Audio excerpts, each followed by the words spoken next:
Okay, Broncos country, looks like we are live, but you guys know the drill by now. We've got to let the stream breathe for just a second here and make sure that everything is nice and stable all across the YouTube platform. Welcome in, Broncos country, to this Denver Broncos Syndicate live stream, not of your Denver Broncos, but as the 5-5 Kansas City Chiefs host the Indianapolis Colts, who sit at 8-2. There are big stakes for this game. If the Kansas City Chiefs win, they're still alive in the playoffs, and with an Indianapolis loss, that would put them in much worse position for the number 1 seed. But if Indianapolis wins and Kansas City loses, Kansas City is pretty much eliminated from playoff contention. They can still win out and get in, but it's going to be a really tough order for them. They won't have any wiggle room the rest of the way. So we basically opened up the coffin, and the Indianapolis Colts can bury them in this game. So however you want to look at it, whatever team you're rooting for, this game has massive implications for the Denver Broncos and their playoff hopes. So obviously, we're going to be streaming this game here on Broncos Syndicate. I also figure we're going to stream the Thanksgiving game between the Dallas Cowboys and the Kansas City Chiefs. Hopefully, Kansas City will be already dead by that point, but we'll definitely be hate watching that one. We got Big Five in the house saying, I'm rooting for the Colts and Chiefs to lose, keep them out. I mean, a tie would certainly be the most ideal scenario for the Denver Broncos in this one. Denver Broncos for life. Good to see you. Good to see you. While we let some people start streaming on in here, if you could just do me a big favor and smash the like button on this stream, as well as subscribe to the channel, I would really appreciate it. Those are both free and easy ways to show your support. It helps tell YouTube's algorithm to push us out, and it helps us get seen by more and more members of Broncos country just like you and me. Additionally, if you want to go above and beyond supporting the channel, please consider becoming a channel member today. I would really appreciate it. It's not mandatory whatsoever, but if you want some extra perks and incentives in exchange for helping me out, helping the channel grow, and helping improve the production quality of this content, the link is in the description below. We got John in the house saying Denver Broncos for life. Would love a tie, but if Kansas City loses, that would be great as well. Quite frankly, no matter what the outcome is in this one, the Denver Broncos can't lose, because if Kansas City wins and Indianapolis loses, that puts Denver in more favorable position for the number 1 seed. If Indianapolis wins and Kansas City loses, Kansas City's pretty much dead. So no matter what the result is, it's going to benefit the Denver Broncos. But I know there's a sector of Broncos country out there that just can't bring themselves to root for a division rival. I completely get it, and I completely respect it. My logic is this. If the Denver Broncos take care of their own business and win the games they're supposed to win, they should earn the number 1 seed by default, meaning that the results of this game ultimately shouldn't matter. I know that we don't want to see Kansas City in the playoffs, but I'm not scared of Kansas City. The Broncos have already proven they are the better football team than the Kansas City Chiefs. They have the formula for beating the Kansas City Chiefs. So quite frankly, I'm not scared of them. If we have to face them in the playoffs, I welcome it. I embrace it. I want to see these guys in the playoffs. I want to officially have the torch passed to the Denver Broncos. So quite frankly, no matter what happens in this game, it's going to benefit the Denver Broncos. But I do want Kansas City to go down, man. It would be nice to see them go down. So it's for that reason I am going to be rooting for Indianapolis in this one. But if the Chiefs win, it's not exactly the worst case scenario in the world for the Denver Broncos. We got Red Guy in the house. I'm going to assume, based on the name and the comment there, that you are a Kansas City Chiefs fan. We are just getting ready to get started from Arrowhead Stadium in Kansas City, Missouri. Again, guys, thank you so much for tuning in. We got HK in the house saying hi. Good to see you, HK. Hope you're doing well. And we are doing both the horizontal and the vertical stream here, so you can pick your flavor, whatever you like. If you want to watch the horizontal or the vertical, either way works. Both ways help support Broncos Syndicate. We are just a couple of minutes here from kickoff from Kansas City. Obviously, a really, really exciting game. Just even if you don't have a rooting interest in this one, the Indianapolis Colts, they've been one of the Cinderella stories in the NFL this year. Beat the Denver Broncos in week 2 based on that leverage penalty. But still, they did beat the Broncos in week 2, and they are probably Denver's biggest threat right now for the number 1 seed in the AFC. Where are you from? I am from Denver, Colorado. That is where we are based, as you can probably tell. So, again, really, really big game. And Kansas City, man, they have not had a good season. The Super Bowl hangover has been real for them. They desperately need this game. I mean, they desperately need it. So, you know that they're going to be playing some really, really desperate football, an aggressive brand of football. They're probably going to be going for it on every 4th down. Marilee says, I'm in Utah. Right on, right on. Again, we're just a couple minutes from getting started here, and we've got 22 people in the house already. Thank you guys so much for tuning in. Really, really appreciate it. What, you are a gamer, bro? I'm not sure what you're referring to there. I do play video games. No, Kim, it's not through my phone. It's a new feature that StreamYard is doing. You can do a simultaneous horizontal and vertical stream in the StreamYard app on your PC. What's up, Gags? Good to see you, Maverick. Hope you're doing well. You're like Lester in GTA. Oh, come on. Don't do me like that. No, I'm not near half as smart as Lester is, so I couldn't pull off all the heists that Lester pulls. All right, guys. Let me know if the audio's good, if I need to adjust anything. Of course, we can't show the game because the stream will get taken down, but we got game audio and play-by-play. Next best thing we can do. There's number 15. He has never beat the Indianapolis Colts in the regular season in his career. He has beat them in the playoffs, but he hasn't beat them in the regular season. Maverick says, I'm rooting for the Colts, honestly. I don't think there's a wrong answer here, quite frankly. If Denver takes care of their own business, they'll be the number 1 seed anyway. So burying the Chiefs wouldn't be the worst thing in the world here. 54 degrees, beautiful day out there in Kansas City. Obviously, they're doing their tomahawk chop. Again, guys, let me know if the audio is all good, if I need to adjust anything. Harrison Butker set to kick off, so Colts are going to get the ball first. Let's get it, Broncos country. And here we go from Kansas City. Comes the return across the 25 down to the 31-yard line. And that is where the Kansas City Chiefs defense will start off, and the Indianapolis Colts offense with Daniel Jones. Obviously, Jones and the Colts beat the Broncos earlier this year. They lean heavily on their ground game with Jonathan Taylor. They've got one of, if not the best offensive line in football right now. First down and 10, and the crowd's already in full throat there in Kansas City. Jones is under center. Tyler Warren in a wing to the right, and they're going to start off with Taylor. And Taylor lowering his shoulder, still going, bounced off the initial contact and turned it into some extra yardage for a gain of 8 on the opening play for Indianapolis.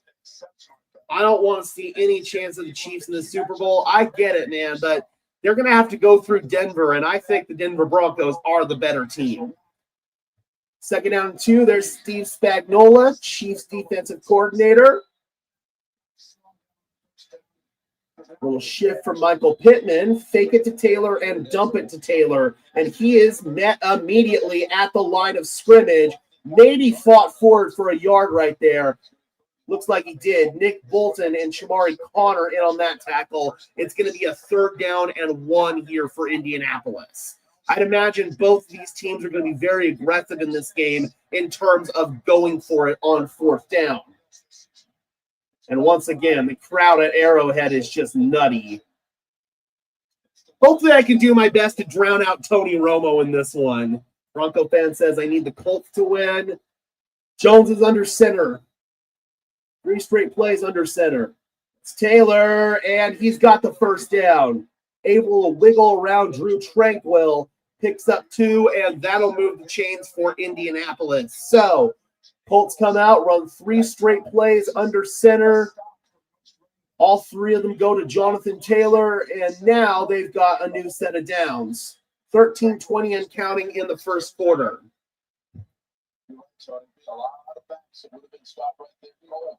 Yep, Jonathan Taylor is going to fight for every single yard, man. Ashton Doolin in motion. Bunch to the right. Now he goes back left.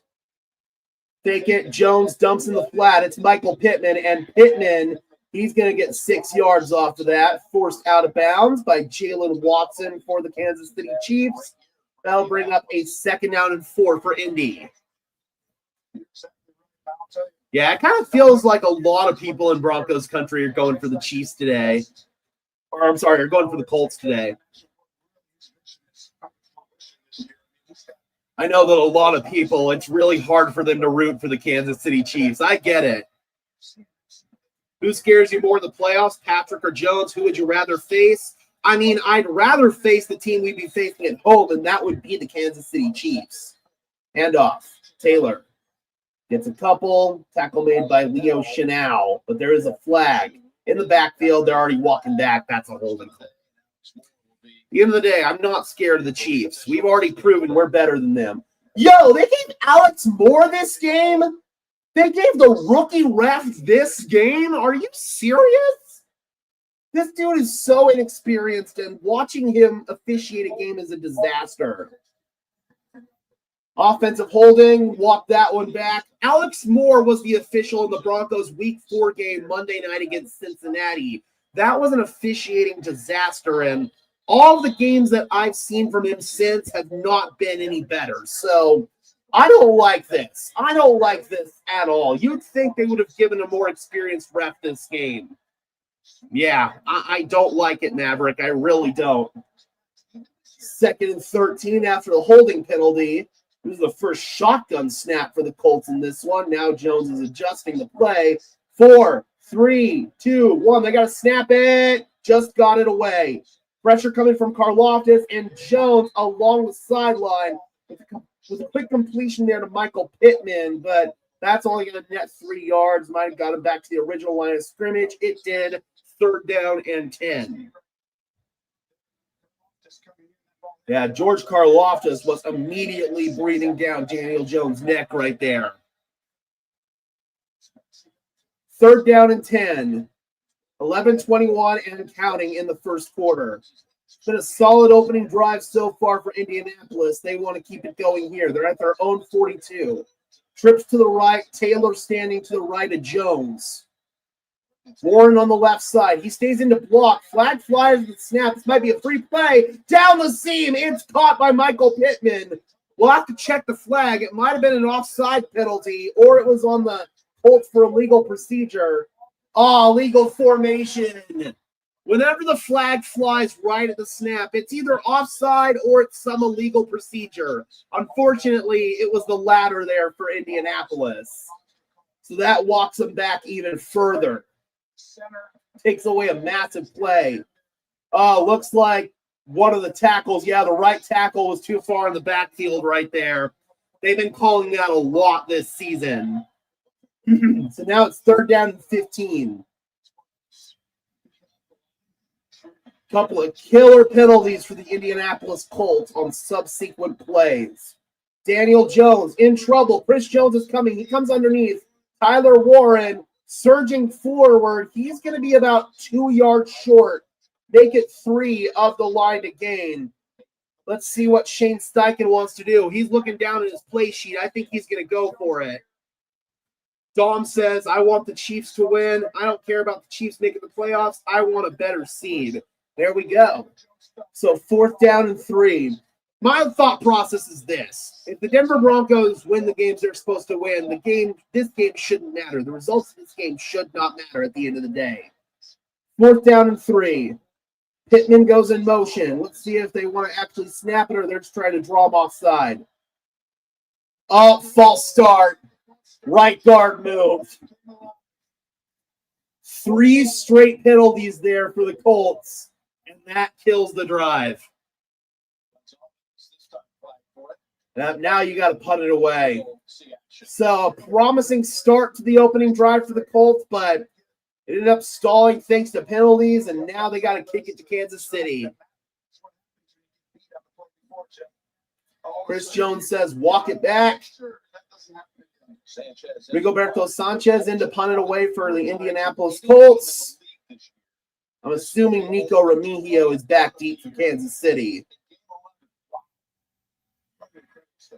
Fair catch, signal for and made by Remigio at the 7-yard line. And that is where Kansas City will start off their first possession.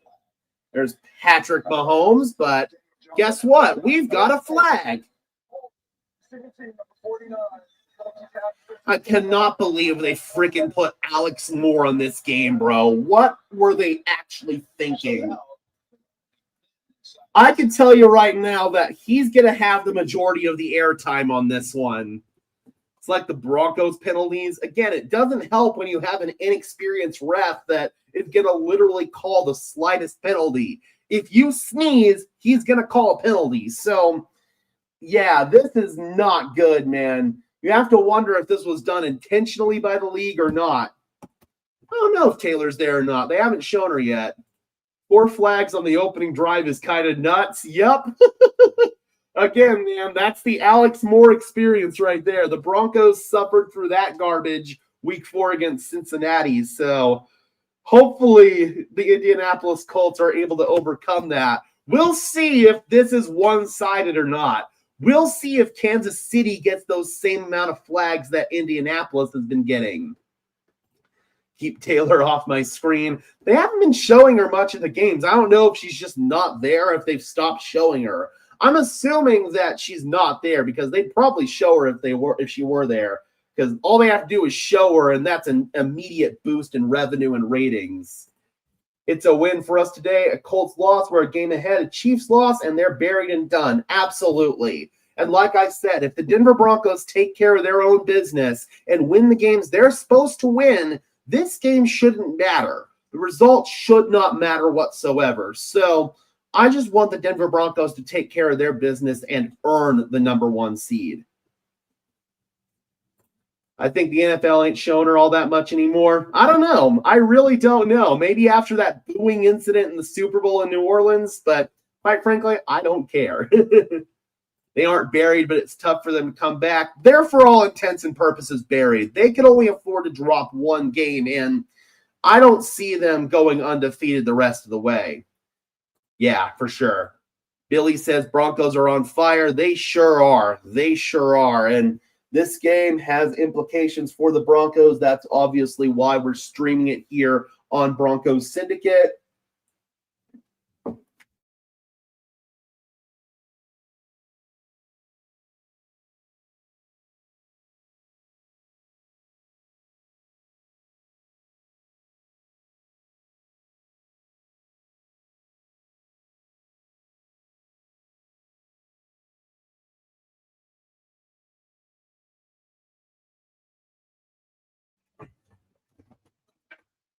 Okay, sorry about that, guys.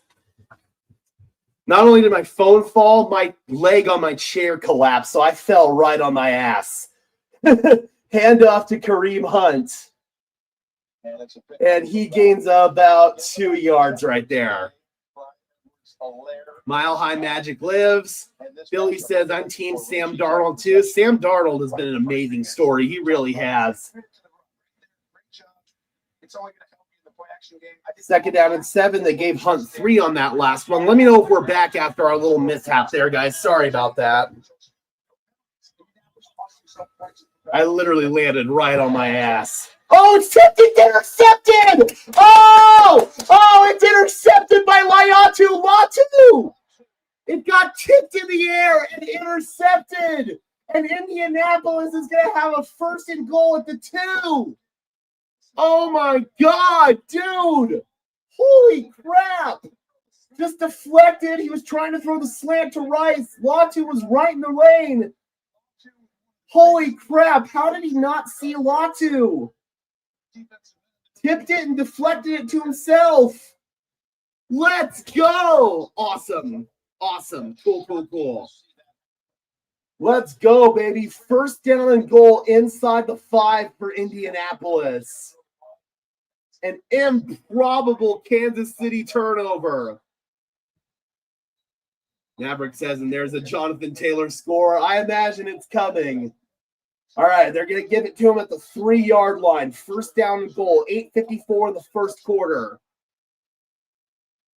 That's a game changer, man. It's Taylor. He's in trouble, and he is going to be swarmed in the backfield. Kansas City was all over that. Shamari Connor with the tackle. Can I move my camera? I can try. I mean, it doesn't really change the positioning of it too much, unfortunately. Yeah, I'm not sure how it's looking on the vertical right now.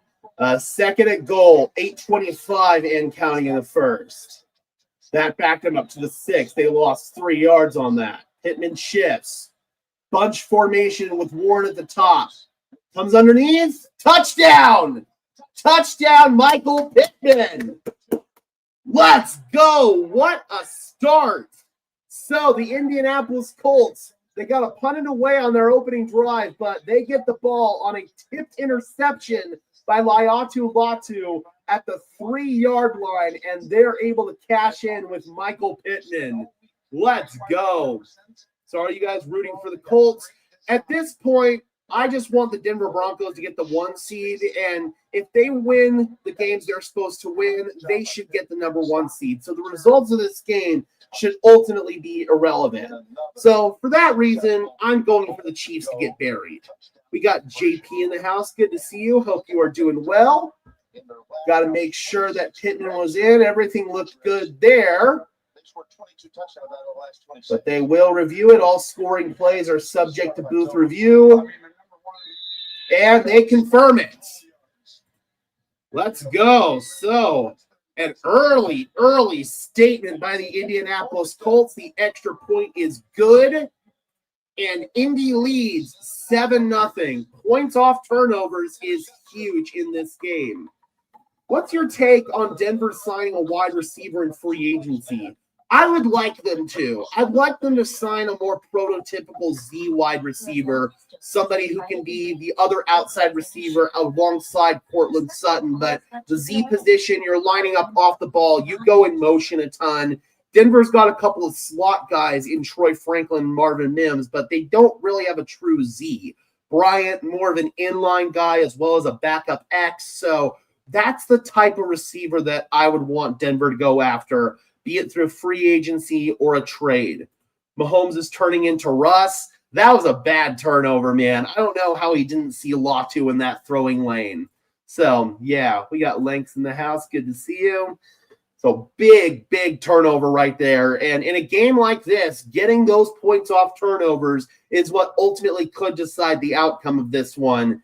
We'll see if there are going to be any other turnovers in this one, but you cannot give either one of these offenses a short field. If you do, you're asking for trouble. I don't like Kelsey. Rice is good. Mahomes forces it to 87 way too much. That's his safety valve. It's his security blanket, man. So naturally, he is going to force it to Travis Kelsey. But I know that it frustrates a lot of fantasy football people, especially when one guy's getting all the target wealth and there are other guys out there that could be more consistent contributors. I definitely get it, but that's one reason why I don't play fantasy football.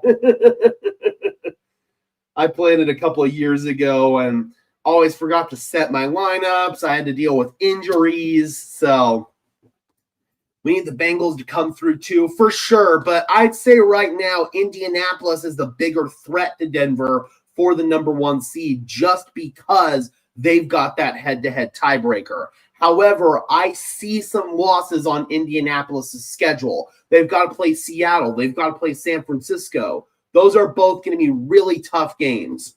I do appreciate Mahomes running the ball. Maverick says fantasy football is overrated. It really is, man. Like, I don't understand the hype. I will dabble in some daily fantasy football, like prop bets and stuff like that. But no, in terms of like having to manage a lineup every single week and all of that, I'm just not in on it, man.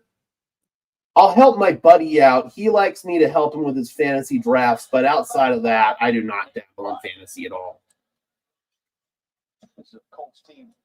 It feels wrong seeing another Indianapolis Colt wear the number 12, man. Michael Badgley, the kicker's wearing it. That's Andrew Luck's number. That should be retired. Fielding it is Nico Remigio, and a little hurl right there from Remigio, and he's out of bounds near the 26. Kansas City in one-score games. It has been night and day between last year and this year. Last season, they were 12-0 in one-score games, best all time. But this season, Kansas City is 0-5 in one-score games, including last week's game against the Denver Broncos. I'm rooting for a tie for the first time ever. I would definitely prefer that. I'm a football Minnesota Vikings fan. Thank you for the stream. Pretty cool in here. Thank you so much, Billy. And since you're a Vikings fan, go check out the channel Broncos Syndicate. It's hosted by my guy, Trey Wicks. He brings almost daily Minnesota Vikings content, just like I bring almost daily Denver Broncos content here. So please go check out Trey's channel. We're trying to grow him over there. I would really appreciate it if you are a Minnesota Vikings fan. Again, Vikings Syndicate. First down and 10. 7.5 left to go in the first quarter. Trips right. Rashad Smith in the backfield. Pump fake. Mahomes over the middle. It's caught. It's Rice. Tackled down. Or I'm sorry, that was Worthy that time. Tackled down after a gain of 9. Yeah, and Trey also does streams just like this for all the Vikings games. So, yeah, it'd be really awesome if you go check that out. Bullet into Worthy's chest. Watch, he's going to go to Rice. Right there. No, he's not open. Turn. That's a good sign for Chiefs fans that he's in that. Second down and 1. Mahomes under center. Handoff. It's Hunt, and he's able to squirt forward for the first down at his own 48-yard line, and that'll move the chains. 3-0 Cincinnati. I'll take it. I will take it. It's like Tennessee's ahead of Seattle 3-0 right now. That's very interesting. In their last game, we saw that. This one obviously puts you behind the 8 ball. If it was Chicago leading Pittsburgh 7-0, but Pittsburgh is without Aaron Rodgers. 3 tight ends for the Chiefs here. They all shift on this one. Handoff up the middle. It's Hunt. Hunt grinding out those tough yards. Give him a gain of 7. So without Isaiah Pacheco in this one, you've got to figure that Kareem Hunt is going to get a pretty heavy share of the workload. Mahomes might be doing high knees by halftime. Minnesota 3, Green Bay 7. To me, if Andy Reid gets under center, it's usually play action type of stuff. Second down and 3. Trips left. Kelsey on a wing to the right. Rashard Smith is in the backfield for Kansas City. That looked like a false start by Jawan Taylor. Over the middle, incomplete. Smith wanted a flag. There is none. Jermaine Pratt with the coverage right there for Indianapolis, and that's going to bring up a 3rd down and 3. Kansas City wanted a penalty on that. Looks like they're just running a little Texas route there. Yeah, looks like he did hold him up a little bit. Have to get a better look at it and see if there was like material restriction, but it did look like that was a penalty in real time. Yeah, Tony is annoying. Hopefully I can drown him out. Over to Rice. There he is, and he's got the first down. Yep, Colts weren't ready for that play. 5 minutes and counting in the first quarter. There's Lou Anarumo, the Indianapolis defensive coordinator. 19th in total defense this year. He was in Cincinnati last year and lost his job. Little orbit motion right there from Rice, and they hand it off to Hunt. Hunt still going, grinding out a first down, gain of 10. Tackle made by Cam Bynum for the Colts. Ran it right behind Trey Smith, their all-pro right guard. Give them 9, 2nd down and 1. We got Jay Wiggins in the house saying, "What's up, Gage? I want this to be a close game, but I want the Colts to win." Again, it feels like Broncos country is a little bit divided right now. No matter what happens, it's a good outcome for the Broncos. Kelsey in motion here to the left side. And off to Edwards-Helaire. That's an old name. Clyde Edwards-Helaire, the former first-round pick. And it doesn't look like he picked it up. Jermaine Pratt was there to stop him. Let's see where they spotted it. It looked short to me. And they're going to say 3rd down and 1, so he did not pick it up.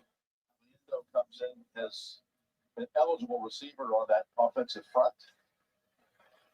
All right, let's see what Matt Nagy and Andy Reid dial up here on a 3rd down and 1.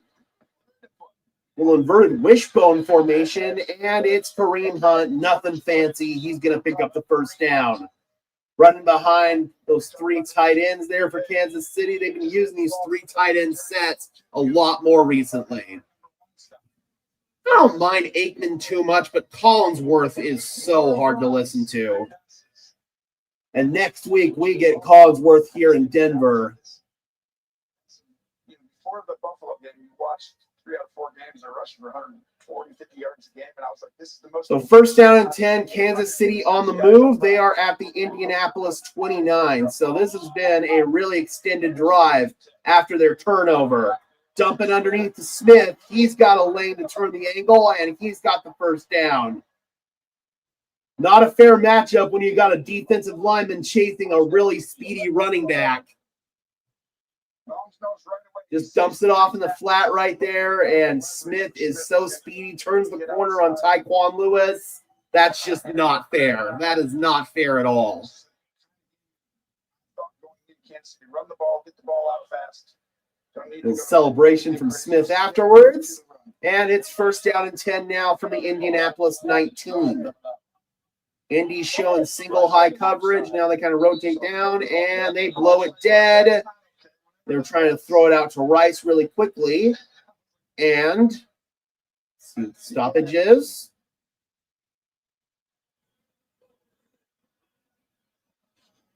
This is technically a penalty. There is no foul on the play. Correct. I don't think this is technically a penalty. Okay, Tony. The American Dental Association reminds you to brush, floss, and gargle, especially the gargle part if you're Tony Romo. It's gone over 35,000 career pass yards. Youngest player all time with 35K plus 2,500 plus rushing. I don't know who we need to win, Colts or Chiefs. Well, if you want the Denver Broncos to be in better position for the 1 seed, you want Kansas City to win. But if you want Kansas City dead, then you want the Colts to win. Throw to the outside on the rollout. It's Rice, or I'm sorry, that's Worthy, number 1 Worthy, and he's got a gain of 8. Really nice catch right there by Worthy, man. Had to extend for it. By the fingernails. Yeah, seriously, caught it by his fingertips. Travis Kelce comes out for this play. 2nd down and 2. Minute 45 left in the 1st quarter and counting. Mahomes under center. He's been under center quite a bit in this game. Back to Hunt. He has seen a lot of work, and he's got a 1st down. Inside the 10 to the 8. 1st down and goal. But we do have laundry. Kansas City's pointing at Indianapolis. They're walking back, though. Let's see. And it looks like they picked up this flag. The officiating in this game has been a joke. I think I want the Chiefs to win so we can get home field. If Denver wins the games they're supposed to win, they'll get home field either way. If Denver takes care of their own business, they're going to be the number 1 seed. Trips left. Smith in the backfield, Kelsey on a wing to the right. Man, Jawan Taylor, he keeps false starting. Kelsey underneath, down to the 4. Literally, Jawan Taylor is jumping the count. He has been known for this his entire career, or at least since he got to Kansas City. Or no, I remember he even did that in Jacksonville too. Really annoying to watch. Might have covered this, but what does a tie do for the standings of the number 1 seed? I'll have to look for sure, but I believe that a tie would put both teams in negative position. It would put Denver in a better spot for the #1 seed, and I'm pretty sure it would pretty much bury Kansas City. So tie works as well. Read option, Travis Kelce, Wildcat touchdown. So they had Kelce in the Wildcat. He took the direct snap. He's done that throughout his career. They just run the read option with him. He kept it, and he takes it in. But we've got laundry. Of course, Alex Moore. It's a flag show in this game. And indications are it's on Kansas City based on Andy's reaction. Let's see what we got. Oh, offensive face mask. That is a killer for Kansas City. Wipes a touchdown off the board. And they're calling it on Jawan Taylor. Let's see. Oh, that's a bad call. He didn't grab the face mask. That's a bad call. How about that, Kansas City? How does it feel to have a bad call go against you? Eat it. Eat it. Eat it. Kansas City always has the bad calls benefit them. A rare occasion where a bad call goes against them. And, of course, they are whining and complaining about it, as they do. 2nd down and goal. I mean, that was a bad call, but Kansas City was due right there. They really were. That absolutely was not a face mask. So now it's 2nd and goal from the 18. Screen to Rice, blocking in front, very short gain. 3rd down and goal from the 15. Oh, that's hilarious, man. The fans are still booing. Cry me a river. Seriously. Cry me a river. That is the end of the first quarter. So Kansas City most likely going to have to settle for a field goal on this one. Seriously, cry me a river. I mean, it was a bad call, but come on. How many times have we seen bad calls go in favor of Kansas City? I'm not going to give them any sympathy. Their tears taste like sparkling water with a bit of pain. Lank says finally they get a bad call. I agree. It's about damn time, man. About damn time. And, of course, the fans, they're going to complain. They're going to boo. But, seriously, the rest of the league has been dealing with that kind of stuff since the beginning of Patrick Mahomes' era. So, cry me a river. This season, the Chiefs are getting flagged more than ever. For sure. Love to see it. And some of it's kind of an uncharacteristic lack of discipline by Kansas City. And some of it is just that they've got a really bad referee on this particular game in Alex Moore. So let's see what's going on in the rest of the NFL. Yeah, and Broncos Country on Twitter is saying the same thing, man. The Chiefs have no right to complain about the refs at all. FKC and the Colts, but I hope the Colts lose. But FKC, I get it, man. It's a bad call, but it feels good. Eat it, KC. Yep, I've got no sympathy whatsoever for the Chiefs fans. None. But I do have a problem with the NFL freaking assigning Alex Moore to this game. Like, this is a game with major playoff implications, and you assign a rookie ref who's only officiated, 8-9 games in his career, and all 8 or 9 of those games have been disaster classes. It kind of feels like the league did that on purpose just to shove a big old middle finger at the rest of the NFL and at the fans. That's what it feels like. Feels like the NFL decided to stop babying Patrick and the Chiefs. But either way, man, giving this game to this referee, it really is malpractice. All right, we're back from Kansas City, Indianapolis, trying to keep the Chiefs out of the end zone here. 15 for the Chiefs. Talk what Gene says. It's reviewable by New York. I don't think Andy. They didn't review it either. That's the funny part. touches a great It didn't look like it did, though. That's the thing. That was a bad call, and they didn't review it. But I have no sympathy. Oh! Offside. They blew it dead. Why'd they blow it dead? Were they going to say he's unimpeded to the quarterback? I don't know why they blew it dead. Dude, the officiating in this game is a joke. Why'd you blow it dead, though? You need to announce that it's unimpeded to the quarterback if you're going to blow it dead. They didn't. Seriously, this referee is a joke. And he wasn't even unimpeded.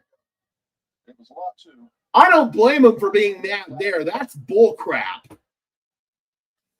Dude, he wasn't unimpeded. He didn't have a free shot at the quarterback. So now it's 3rd down and goal. I wouldn't have blown that dead. That's bull. Pressure. Mahomes just chucks it upstairs, and he throws it away. And Kansas City's going to have to settle for a field goal. I don't feel bad about the face mask, but that one was bull. That should have been a free play. Great job. He's going to go ahead and put 5 guys over the ball and now twist. Yep, little stunt up front. Kansas City can't pick it up, and a rare occasion where Creed Humphrey, their all-pro center, gets beat, and beat bad.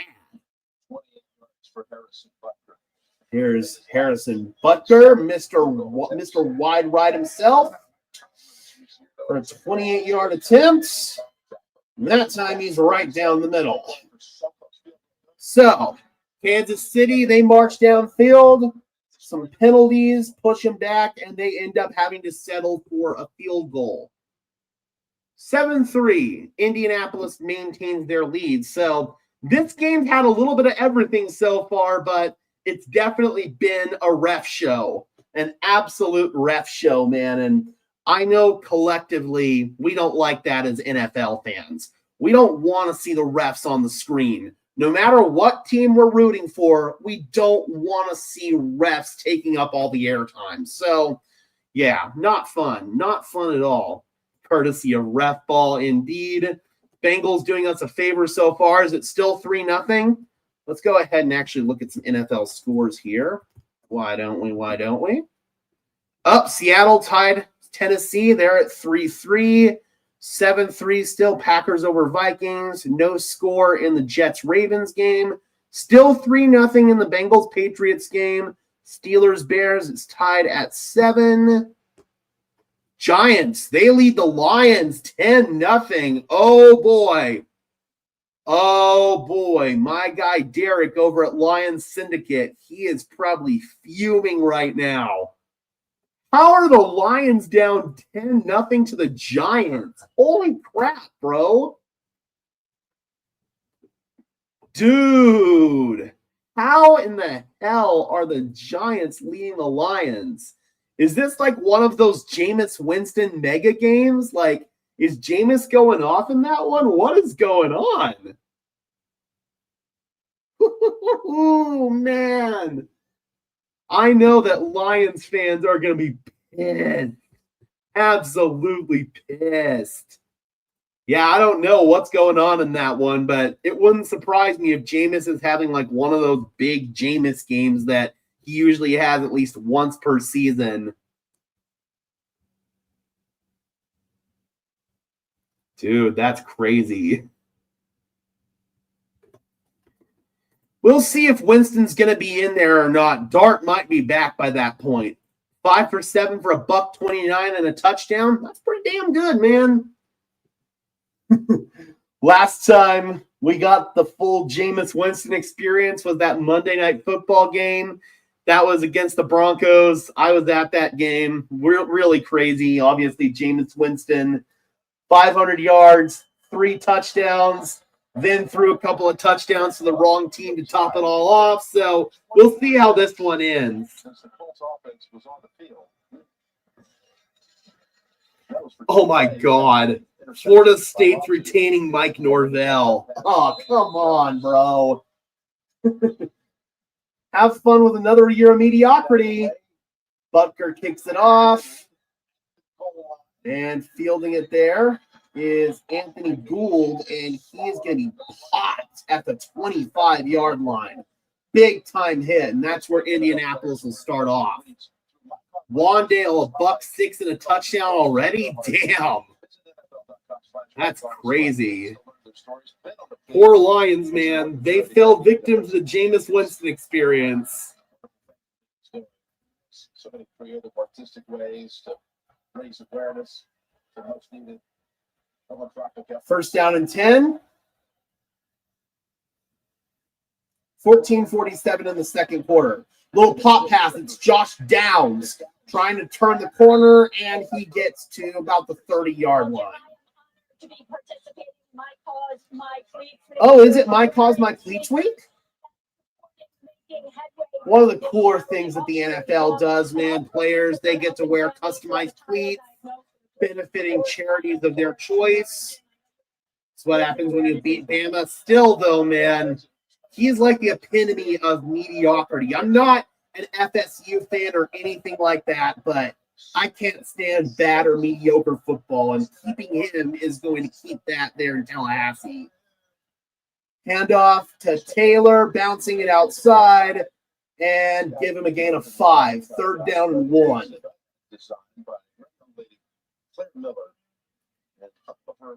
There's Jim's cleats. Those are nice. Up in Northern Virginia at Paul VI High School. Jameis Blackjack Winston. Yep, it's boom or bust, man. You don't know what you're going to get with him on any given week. Third down and 1. Colts nursing a 4-point lead. Downs goes in motion to the right side. Actually, in motion in the backfield. Now he does an orbit back left. Taylor. Nope, Jones keeps it. And Jones is going to pick up the first down with ease. That one faked out the camera. It looked like it was going to be a handoff to Taylor. Jones kept it on the read option, and he's got a new set of downs. First down and 10. 13:08 and counting in the first half. Oh, is it 10-0 now in that Patriots game? Let's go. Let's go. Warren in motion now. Fake it to Taylor. Jones retreating and dumps it to Taylor. Can't hold it. He just drops it. That wasn't a very good throw from Jones. Had to throw it off his back foot, and Taylor could not handle it. Bengals pick 6. Let's go. Oh, I think they're going to show it. Nope. Nope, this one's the Chicago game. Caleb in trouble. Oh, no, Caleb. Oh, no. Dude, Caleb Williams, what are you doing? He held on to that ball forever in the end zone and took a sack in the end zone, lost the ball, and the Steelers recovered it for a touchdown. Oh, dude, what are you doing, Caleb? Now it's 2nd and 10 for Daniel Jones over the middle. That's Mo Alley Cox, the backup tight end. Been in Indianapolis for a long time, and he picks up 9 yards, bringing up a 3rd down and 1. Geno Stone with the pick. Let's go, baby. Let's go. Dude, that was such a bad play by Caleb Williams, though. Like, that was a rookie season Caleb type of bad. 3rd down and 1. Danny Dimes is 7 for 8 for 41 yards and a touchdown so far. Jones under center. Little shift from Tyler Warren. He goes back in motion now. Jones dropping back. Floats it. Complete on the crossing route. Down the sideline is Ashton Doolin. Doolin still going. He's inside the 5. First down and goal for Indianapolis. Let's go. Y'all remember Tank for Caleb? Yep. And back then, I was saying that Caleb wasn't the best quarterback in the class. I was a Jaden Daniels guy. I did underrate Drake May that season, though. Like, I had Drake May, I want to say, behind Bo Nix, if I remember correctly. I was wrong there. Love them both. Obviously, Bo's my quarterback, but Drake May, he different, man. First down and goal. Screen. Warren trying to get around the Chiefs can't do it. Gains 1. 2nd and goal. Again, guys, thank you so much for joining me here. Always love doing these watch parties. I really like doing the non-Bronco ones just because we can kick back and just casually watch some football together. 2nd and goal. From the 4-yard line. 2 receivers at the bottom of the screen on the left side. Michael Pittman at the top of the screen. Now they motion the tight end Ogletree to the right. Jones in trouble, fires end zone.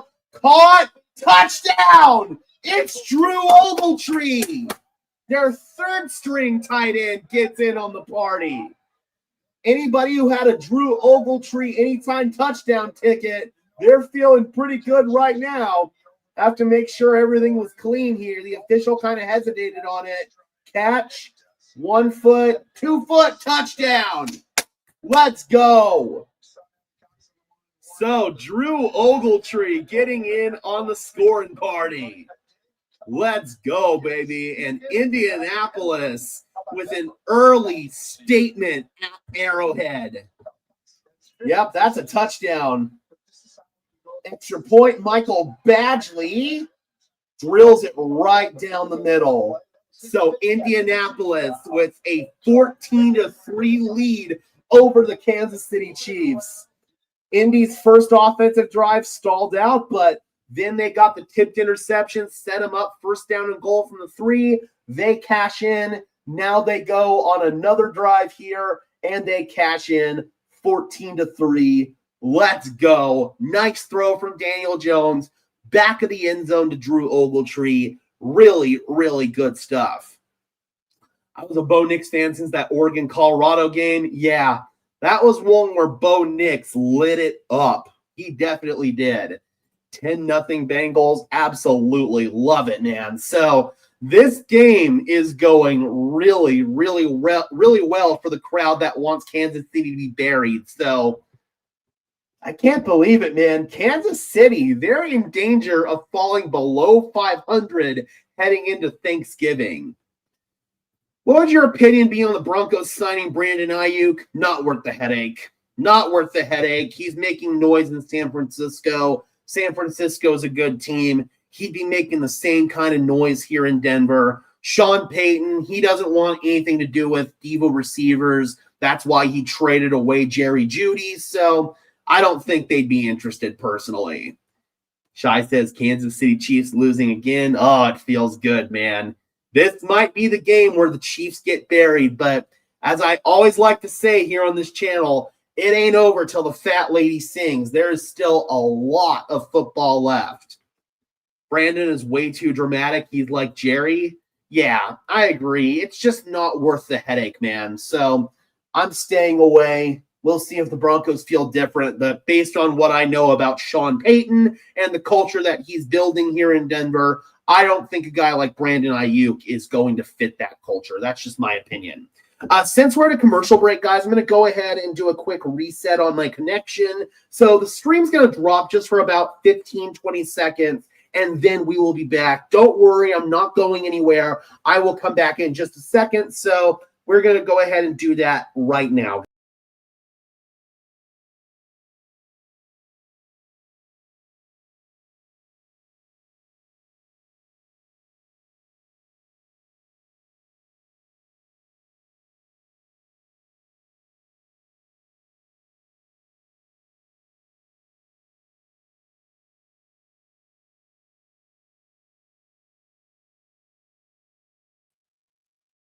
And as promised, we are back. On that drive, Daniel Jones, 5 for 6, 66 yards and a passing touchdown. He's already got 2 passing touchdowns in this game. If they lose this and the Cowboys on Thanksgiving, then they're probably done for. Honestly, if they lose this one, they're probably done for. They won't be able to drop another one the rest of the way, and honestly, I could see him dropping at least one moving forward. Dude, Laquan Treadwell's on the Colts? Laquan Treadwell's still in the NFL? Holy crap. Former first-round bust by the Vikings. I cannot believe that guy is still in the league. Jackson Smith and Jigba's way too good. Yeah, he's different, man. He has been playing at a really high level this year. All right, so let's see how Kansas City responds, being down 14-3 here, 10:25 in the second quarter. They've been going under center quite a bit in this one. They got two tight ends. Fake it. Patrick dumping it. It's the backup tight end, Noah Gray, fighting for some extra yardage. Tackle made by Sauce Gardner after a gain of 3. Obviously, Sauce coming over in that big trade with the New York Jets involving multiple first-round picks. And by making that trade, Indianapolis is banking their future on Daniel Jones as their franchise quarterback. They believe in Danny Dimes. 2nd and 7. Kelsey a little shift. Looks like it's going to be zone for the Colts. And up the middle, it's going to be Kareem Hunt. Get him a couple. Grover Stewart there to stand them up. Big boy. Always love Grover Stewart's game. So that's going to bring up a 3rd down and 4. Kansas City in danger of going 3 and out on this possession. Let's see how aggressive Lou Anarumo wants to be here with this call. Colts playing without DeForest Buckner, their best player on their defensive line. 3rd down and 4. 3 receivers in a bunch formation at the top. Mahomes in trouble, climbing. He's got the 1st down, and he's going to slide down. He wanted a flag. Isn't going to get it. Also looks like his ankle might be a little bit gimpy. That ankle's been a problem his entire career. A big rushing lane. He took it. He picked up the 1st down and slid down. Yeah, that's not a penalty. That is definitely not a penalty. 8.5 left to play in the first half. New set of downs for Kansas City from their own 33. Patrick comes underneath to Hunt, and Hunt tiptoeing down the sideline. Let's see where they spot it. They're going to spot it as a 2nd down. Oh, here's that pick 6. Ooh, just sailed it. Yep, looked like he was hitting Hunter Henry down the seam and just sailed it. Geno Stone taking it to the house. They gave Hunt a gain of 8 on that last play, so it's 2nd down and 2. Patrick's under center. They give it to Hunt. And he is swallowed up. Nowhere to go. Stewart was there. Quiddy Pay was there as well. And that's going to bring up a 3rd down and short for Kansas City. Gain of 1 on the play, 3rd down and 2. Or no gain on the play. It was 2nd down and 2. Andy Reid does on 3rd and 2. Most likely I'm going to see a ball toward the flat. Yeah, but I would imagine it's probably going to be some rollout concept, knowing what Reid and Nagy like to call in these situations. Kelsey, a little shift right there to the right side. Mahomes takes the snap, and it's actually a run to Hunt.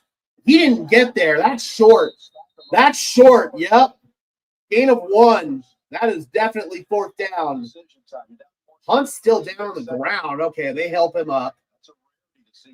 Yeah, he was denied. And I have to imagine Andy Reid's going to go for this here. And now we might see some sort of rollout concept. They really like to call those on 4th down.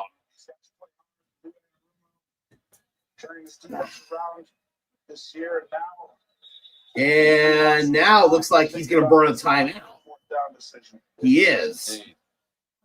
Kansas City looking disorganized and discombobulated, kind of like the Broncos offense at times. Like, seriously. I haven't seen Kansas City so discombobulated. Matt Nagy, he's trying to decide what to do here. It's kind of a collaborative effort, the play calling between Nagy and Andy Reid. Kind of looks like Nagy's the play caller, just based on the way that things look on the sideline. He's the one who signals all the plays into Patrick. I know they have a system where Andy will sometimes give Nagy a play and they'll call that play, but I don't know if they're doing that on every single down. For logistical reasons, I can't imagine they are. Like, there are times where Nagy decides what they're calling, but here, this is an Andy call. And it's Hunt again, and he's got the first down. Fell forward, that's going to pick it up. It's a little power run concept there. Oh, 10-7 Bengals. Patriots scored. Hopefully the Bengals can hold their lead. I'm glad I didn't put money on that game because I was going to put some money on the Patriots covering the spread, which they still could, but it's definitely looking a lot more challenging now. So I'm glad I didn't gamble on that game. 6 minutes to go in the quarter. Mahomes drifting, checks it down. Edwards-Helaire trying to make a move across the midfield strike to the 49-yard line of Indianapolis. 2nd down and 3 coming up now for Kansas City. Picks up 7. Just a reminder, guys, during halftime, we will be taking a brief intermission. So if you need to use the restroom, refill your beverage, take a bong rip, I will be doing all 3 of the above. So that will be your opportunity during the halftime intermission. Patrick is 10 for 13, 67 yards, and that interception. Kelsey in motion. It's a running play, and squirting forward is Edwards-Helaire to the 45-yard line of Indy, and that'll move the chains again. 1st down, Kansas City. John says, beat the Cheats. They're working on it, man. Kansas City is moving right now, but they're down by 2 scores. And again, there are some here in Broncos country that want the Colts to win. There are some that want the Chiefs to win. And then there's me. If Denver takes care of their own business, the results of this game are going to be irrelevant. Denver will get the number 1 seed no matter what. Play action. Mahomes in trouble. Oh, he got hit. Incomplete. Got blasted. And, oh, no, there's a flag. It's going to be roughing the passer, isn't it? So, hard hit equals roughing the passer. Grover Stewart is who they're getting.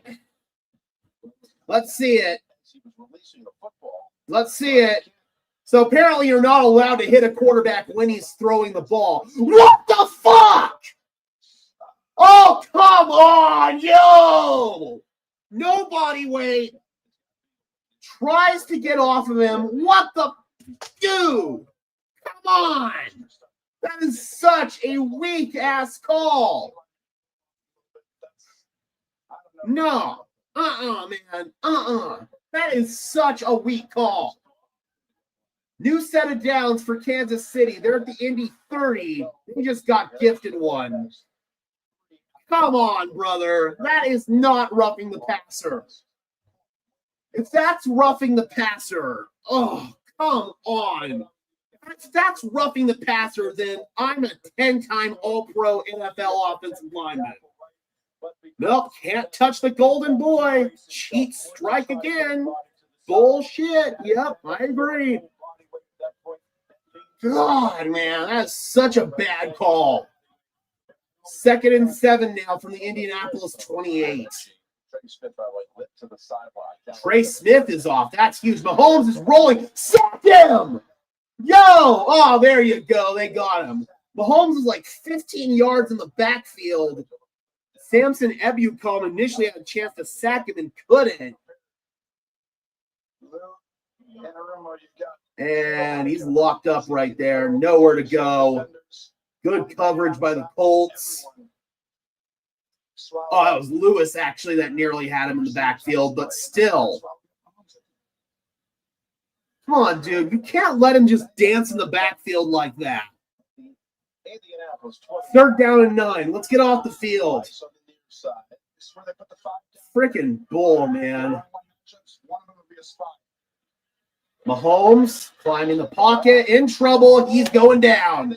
At the 30-yard line, he's sacked. Latu was in there, who had the interception.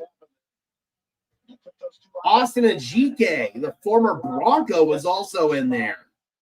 Ajike here in Denver a couple off seasons ago. He was the spy on Mahomes, and he's the one who actually wrapped him up right there. Good for you, Ajike. It'd be good for Harrison wide right Butker to show up right about now. Goes down to sacks on the last 2 plays, and it brings out Butker from 48. 48-yard try. Please go wide right. Oh, it almost did, but it draws back inside and goes down the middle. It looked like it was going to go right for a second there. It looked like it. Mr. Wide Right himself. And now that brings Kansas City down to a 1-score disadvantage, 14-6. I hate how we go to a commercial break. They're going to come out, run 1 play, maybe 2, and then we're going to go to a commercial break again before the 2-minute warning. Gotta love it. Gotta love it, man. There's one problem with the NFL. There's just way too many commercial breaks. Yep, courtesy of Ref Ball, spotting the Chiefs 3 points right there. Ugh, man. Seriously, you can't even breathe on Patrick Mahomes and it's not gonna be a penalty. Like, for real, bro. That's not roughing the passer. Oh, dude, Jameis again. Oh, man. Lions are cooked, chat. They are cooked. Jets up on Ravens 7-0. Here's the big question here. If Jameis is balling like this, how in the hell did Russell Wilson get the starting job week 1? Like, if you were going to start a veteran player, why not start Jameis? He's balling right now. Like, obviously, all roads were eventually going to lead to Jackson Dart for the Giants, which they did, but how in the hell did Russell Wilson get to start the season when Jameis is balling like this and Jackson Dart's been balling too? Like, the Giants clearly started their worst quarterback out of the 3. Oh, man. Yeah, I don't know. I'm obviously not watching that game, but if they lose to the Jets, man, woof. And that was one team I actually was a little bit scared of in the playoffs, but there's a chance they might not even make it. 17-7 Giants. Oof. Lions are in trouble. And again, my guy Derek over at Lions Syndicate, he cannot be pleased. The American Jazz Museum, located in historic 1805 district. Oh, I did not know the Jazz Museum was in Kansas City. There's Trey Smith, Chiefs all-pro right guard, getting his ankle taped. And wide right kicks it off. There's 2 field goals so far today. Fielding it is Anthony Gould, and he's going to grind across the 30 to the 31, and he's body slammed. He got WWE'd right there. That's normally a penalty. Daniel Jones, 2 passing touchdowns already in this game. He's looking really, really surgical. Hitting those crossing routes. Stepping up and making layered throws in the back of the end zone. He's been legit today. 10 for 11, 94 yards, and 2 passing touchdowns for Danny Dimes. And now Danny's under center here. Handoff goes to Taylor. Left side. Taylor pushed out of bounds after a gain of 9. Sits next to his old teammate Gardner Minshew on the bench. Gardner Minshew, of course, the former Colts quarterback. And that will take us to the 2-minute warning. And guess what? Another commercial break. So basically, we're going to get 6 minutes of commercials with 1 play in between. Gotta love it, man. Gotta love it. Go ahead and mute that, of course. Don't want any copyright music on this stream. So go ahead and check on some other scores here. We've got Seattle back on top over Tennessee. That looks a lot more normal, 13-3. Still the same score in the Packers-Vikings game, 7-3. Like we talked about, the Jets lead the Ravens 7-0, 17-7. Giants over Lions, 14-7. Steelers over Bears after that really, really bad play by Caleb Williams in the end zone. And then 10-7 Bengals over Patriots. As far as the afternoon window goes today, we've got the Browns at the Raiders. Shedeur Sanders making his first career start in this game. We've got the Jaguars at the Cardinals. The big game is going to be the Eagles at the Cowboys in the NFC. Philadelphia looking to establish their dominance in the NFC East. Then you've got the Atlanta Falcons at the New Orleans Saints. Kirk Cousins will be starting that game in place of Michael Penix, who's out for the season. Tonight, Sunday Night Football, we've got the Tampa Bay Buccaneers at the Rams, another big-time game in the NFC. And then Monday Night Football is going to be the San Francisco 49ers at the Carolina Panthers. Correct me if I'm wrong, but I'm pretty sure this is going to be the first primetime game for the Panthers in a couple of years, and I believe it's going to be the first primetime game of Bryce Young's career. 14-10, Flacco threw an awful pick six. Well, now I think that game's going to open up because I don't think Cincinnati's defense is going to be able to keep up.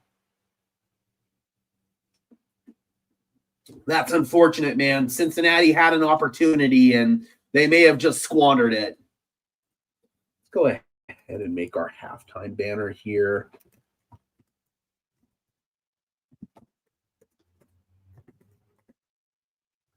Okay, there we go. Have that ready to go. Yeah, they didn't want to throw Burrow out this week, especially since they're on a short week. He's probably going to return next week against Baltimore or this coming Thursday on Thanksgiving. And again, guys, we will be streaming a game. We'll be streaming the Cowboys and the Chiefs. So hopefully you guys can tune in for that one. Obviously, I know some of you will have family obligations, but for me, it is a normal football work day. So we will be streaming here on Broncos Syndicate. 2nd down and 2 now for the Colts from their own 39. Taylor, and he is swarmed at the line. No gain. Chris Jones was there along with Drew Tranquil. And that's going to bring up a 3rd down short. And, yep, Andy Reid is going to call a timeout here. His 2nd timeout.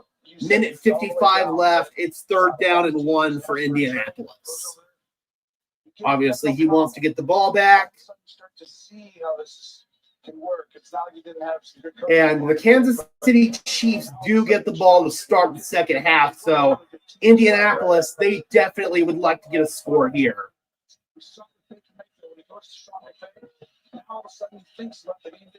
I have to imagine it's going to be 4-down territory here for Indianapolis. They know what's at stake. They don't want to give the Chiefs an opportunity to double up on points. That'd be sick. Thank you so much. That'd be absolutely sick. I have yet to be rated by Grossi. Down the field, ooh, broke it up, nearly intercepted, looking for Josh Downs. Jalen Watson in coverage right there. And that's going to bring up a 4th down and 1. What does Shane Steichen want to do? I actually got to meet Grossi a couple of years ago during the 30 and 30 tour when he came here to Denver. I got to meet both Grossi and Perna. Both really cool dudes. Yep, sure enough, they're going for it. That is the right decision. Danny's getting under center. Are they going to actually go, or are they just trying to draw him off? I think they're just trying to draw him off. Yeah, they are. They're not snapping it. I would have gone for that, man. Nobody's biting on that in the NFL. That might work in college or high school. That shit does not work in the NFL. Yep, they take the delay of game. They're going to punt it away. So this is a big opportunity here for Kansas City. They might get a chance here to get the ball, score, and then get the ball to start the second half.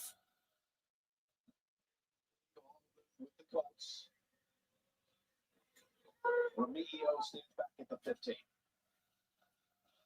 Let's try to get this Chiefs team a little more energy. There's a punt. Remigio fields it. Fielded by Remigio, and he is tackled right away. Ashton Doolin was there. Minute 41. Don't tell me we're going to commercial break. We are. Dude, way too many TV timeouts. Seriously, what are we doing? We just had 2 TV timeouts prior to that 2-minute warning, and now we've got another one. That's ridiculous. Seriously. I guess they didn't hit their quota there for the first half, so another full 3-minute commercial break. Gotta love it.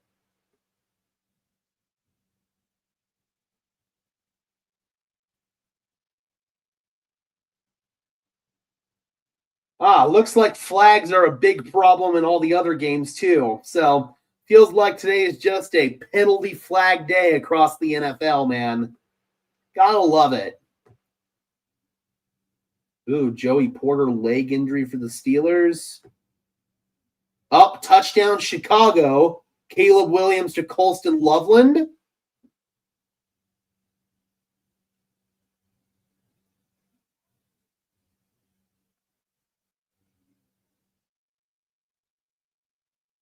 Dude, 63-yard touchdown, Jackson Smith and Jigba. That's crazy. That is crazy. And this is a cool stat. Players with multiple pick sixes, multiple punt return touchdowns, and at least one receiving touchdown in their career in the Super Bowl era. Deion Sanders, because of course, and Marcus Jones of the New England Patriots. Is Marcus Jones the new Deion Sanders? That's pretty crazy. Let's see what's going on. Is it still the same score there in Detroit? It is. 17-7, man. What a day for a big Jameis Winston game. And I know for a fact my business partner, Derek over at Broncos Syndicate, he is not happy at all. In fact, let's go ahead and maybe pay him a quick little visit here and see, see if he's pissed off, because I imagine he is.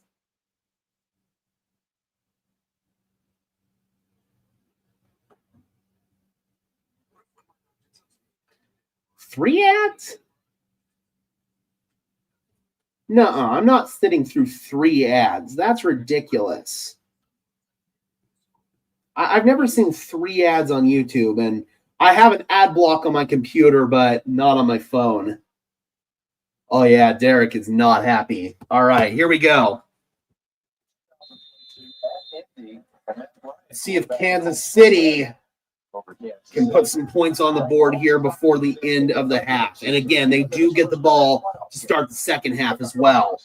Up the gut, and it's Hunt breaking tackles. Hunt still going all the way down to the 34-yard line. Kareem Hunt has been running with a vengeance today. Excellent blocking up front. Zaire Franklin, the linebacker, looked silly on that play. Yes, like Cairo said, poor tackling. Mahomes fires over the middle. Kelsey bobbles it and catches it. And he's going to be tackled down to 47. They hurry him up. Mahomes signaling in 2, 2, 2, 2, 2. First down and 10. They're on the ball. Patrick dropping back, stepping up, rolling to his right, fires downfield off the hands of Rashee Rice. That was Kenny Moore in coverage for the Colts. He might have gotten a piece of it. Yeah, it could have been, man. That was a great play by Kenny Moore. Well, I want you to watch Mahomes. Showing it on all 22 right here. He actually recognized man covered across the board. This could have too. And that Yep. close too, but this is where we Great play by Kenny Moore. Great play. different than it's been in the past. Second down and 10. Patrick is 11 for 15, 81 yards and a pick so far in this one. And that's a false start. Trey Smith. One of the rare times the officials actually get the call correct because it was pretty freaking easy. Yeah, he was. He was. Trey comes right back in, and it was on 2. Yep. Gotta know what the snap count is. Second down and 15 now. At their own 42. Patrick fires over the middle. It's caught. Sitting down for it, Noah Gray. He's got the first down, and they are in Harrison Butker's range. 43 seconds. The clock is stopped. Kansas City still has one timeout to work with. Noah Gray. Yep. Zaire Franklin once again just out of position there for Indianapolis.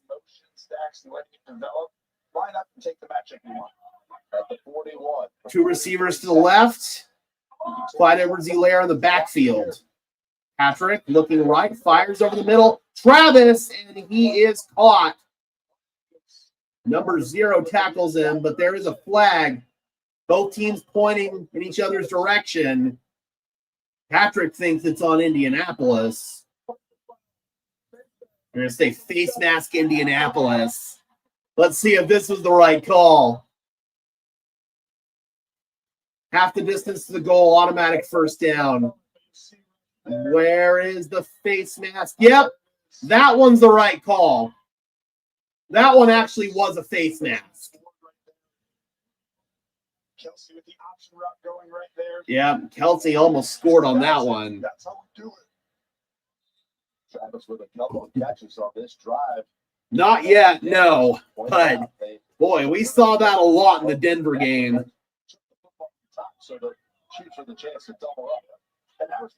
First down and 10. 2 tight ends to the right. Rashard Smith in the backfield. Mahomes dances, and he throws it incomplete. Nobody open. He was panicking in the pocket. Threw it at the feet of Rashee Rice. Second down and 10. And again, guys, just a reminder, during halftime, we will be taking a brief intermission.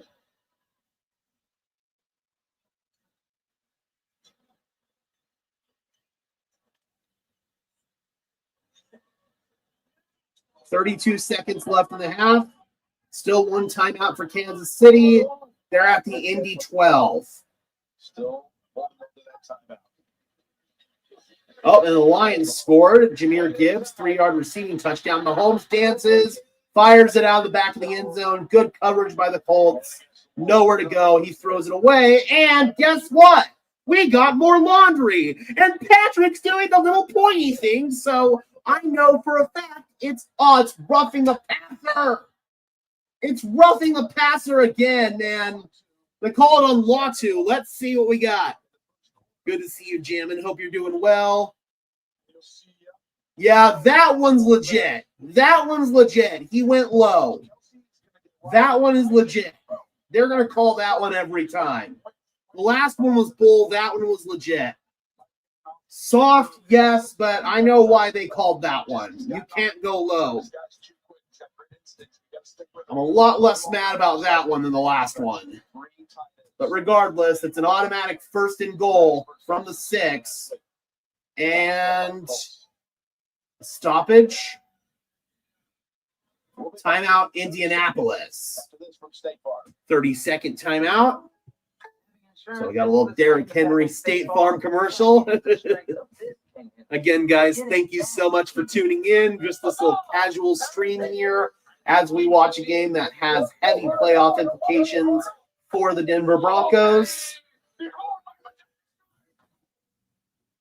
And next week, obviously, Broncos will be back in their normal swing of things, practicing. So we'll be doing all the content, all the press conferences, injury reports, all that good stuff. All that good stuff. Let's hope they beat each other to a pulp to a 5-quarter tie.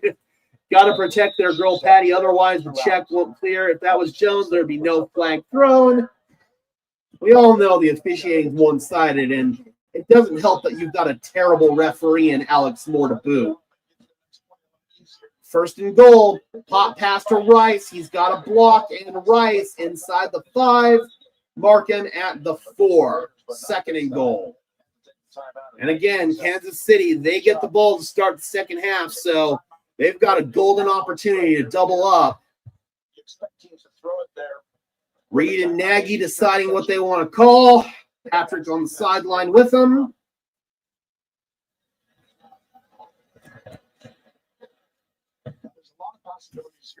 You got Turtle in the house saying, "Go Colts." Hope you're doing well, Turtle. Third down is a very different one, but at second down, even if you don't score. And Patrick stops to tie his shoe and take a shot of Gatorade. They're not going to run the football. Second and goal, Kansas City is out of timeouts. I'm trying to get up and throw a fade real fast, but that would be very risky. They have almost run double the amount of plays. Once again, 2 tight ends set here with Kelsey and Gray. Kareem Hunt's going wide right in motion. Mahomes, end zone, incomplete. Sauce Gardner, good coverage on Rashee Rice. That'll bring up a 3rd down and goal. Kerry. Shai says, what team are you going for today? Quite frankly, if the Denver Broncos take care of their business, they're going to end up with the number 1 seed regardless. So I'm going for the Indianapolis Colts so that way we can bury the Chiefs. Because, again, if Denver takes care of their business, they're getting the number 1 seed. 3rd and goal from the 4. And Indy's going to call their 2nd timeout. Yeah, obviously a tie would probably be the most ideal scenario. So I'm going for that as well. But that's probably not going to happen. So if we've got to pick a winner in this game, I'm going to pick the Colts. That was against Amarillo in Cincinnati. Exactly other end zone. Similar situation. Once again, Nagy and Reed and Mahomes talking shop on the sideline. Time of settling for field goals. They have possession. 3rd down and goal. Big drive right here, man. Kansas City scores. They're very much in this. And they get the ball to start the second half. I want a loss for Kansas City. It makes it that much harder for them to make the playoffs. I agree. But even if they make the playoffs, I'm not scared of them. The Broncos are the better team. Patrick in trouble. That looked like that should have been offensive holding. End zone. Rice. Touchdown. Colts are insisting he was out. The first official ruled touchdown. They're discussing it. The Colts are insisting it was out. And they say incomplete. Let's go. Obviously, they'll take a look at it, but that looked incomplete in real time. Yep, his ass is sitting on the line. That's incomplete. Yep, your ass is out of bounds. That is definitely an incomplete pass. Yep, out by the tushy. So 4th and goal, and here comes wide right to attempt a chip shot field goal, 22 yards. Obviously, this was the most ideal scenario here for Indianapolis, and wide right is good. And with 7 seconds left in the half, Kansas City cuts their deficit down to 14-9. You see the difference in these corners, getting back, getting sauce. 24th. Good stop right there by the Colts defense, holding them to 3. Agreed. Stiff upper lip. Obviously, put multiple lives in danger when he decided to get behind the wheel, most likely intoxicated, and decided to race on a friggin' Dallas freeway. Like, what are you doing, dude? Seriously. And he basically got a slap on the wrist for it by the NFL. He's lucky he didn't kill himself or somebody else. Oh, it's happening, Jammin'. It is so happening. Yeah, Rashi Rice, certified dumbass. And certified jackass, for that matter, too. Trying to resolve. Andy comes over as well. What they could do. So once again, Kansas City, they stall out in the red zone, have to kick a field goal. That's been kind of a problem for them this year. They've had issues. They have had big issues actually getting into the end zone when they get down inside the 20. And this was another example of it here. And you can see the frustration on the sideline on the part of Kansas City. So, got to imagine we're going to see a kickoff and then a kneel down to go to halftime. Here is wide right, set to do the first part of that equation. Kick is away. And it will be brought out. Clock continues to tick as Ashton Doolin is still going. And Doolin out of bounds with 1 second left. Now the clock is at 0. Let's see where they mark it here. I think there was 1 second when he went out of bounds. No, this is for the time. Just let everyone who's ready to get popcorn to go to the bathroom. But you know what? No, there was 1 second. Yeah, there was 1 second, so they're going to have to come out and take a knee real quick. I think we're all good. Oh, he is. He most definitely is. So everybody back, yeah. To take a knee. Death, taxes, and Tony Romo blazing the homes and the Chiefs.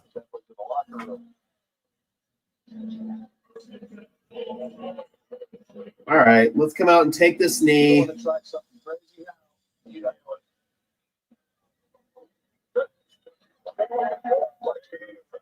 All right, there's the kneel down, and we are going to halftime with the Indianapolis Colts leading the Kansas City Chiefs 14-9. KC does get the ball to start the second half.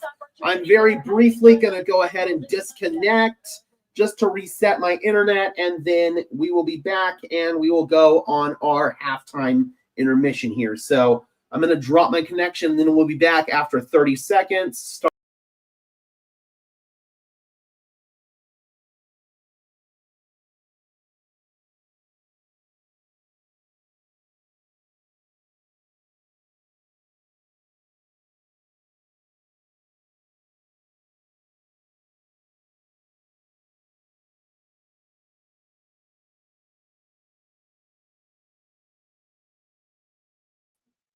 All right, as promised, we are back, and now we are going to halftime intermission, Broncos country. We will be back.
Well, you guys just witnessed the end of my chair.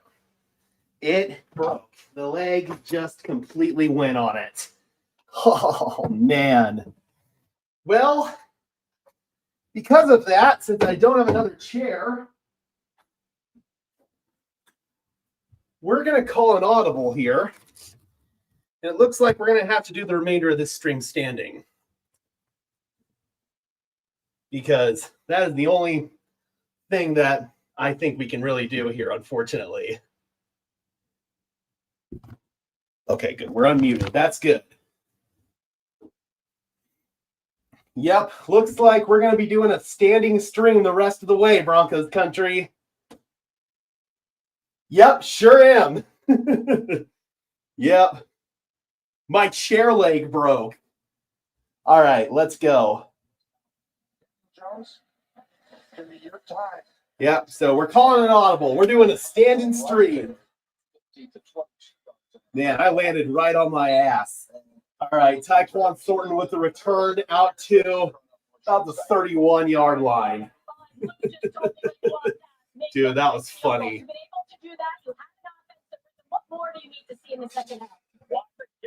All right, that chair was low-key uncomfortable, but still.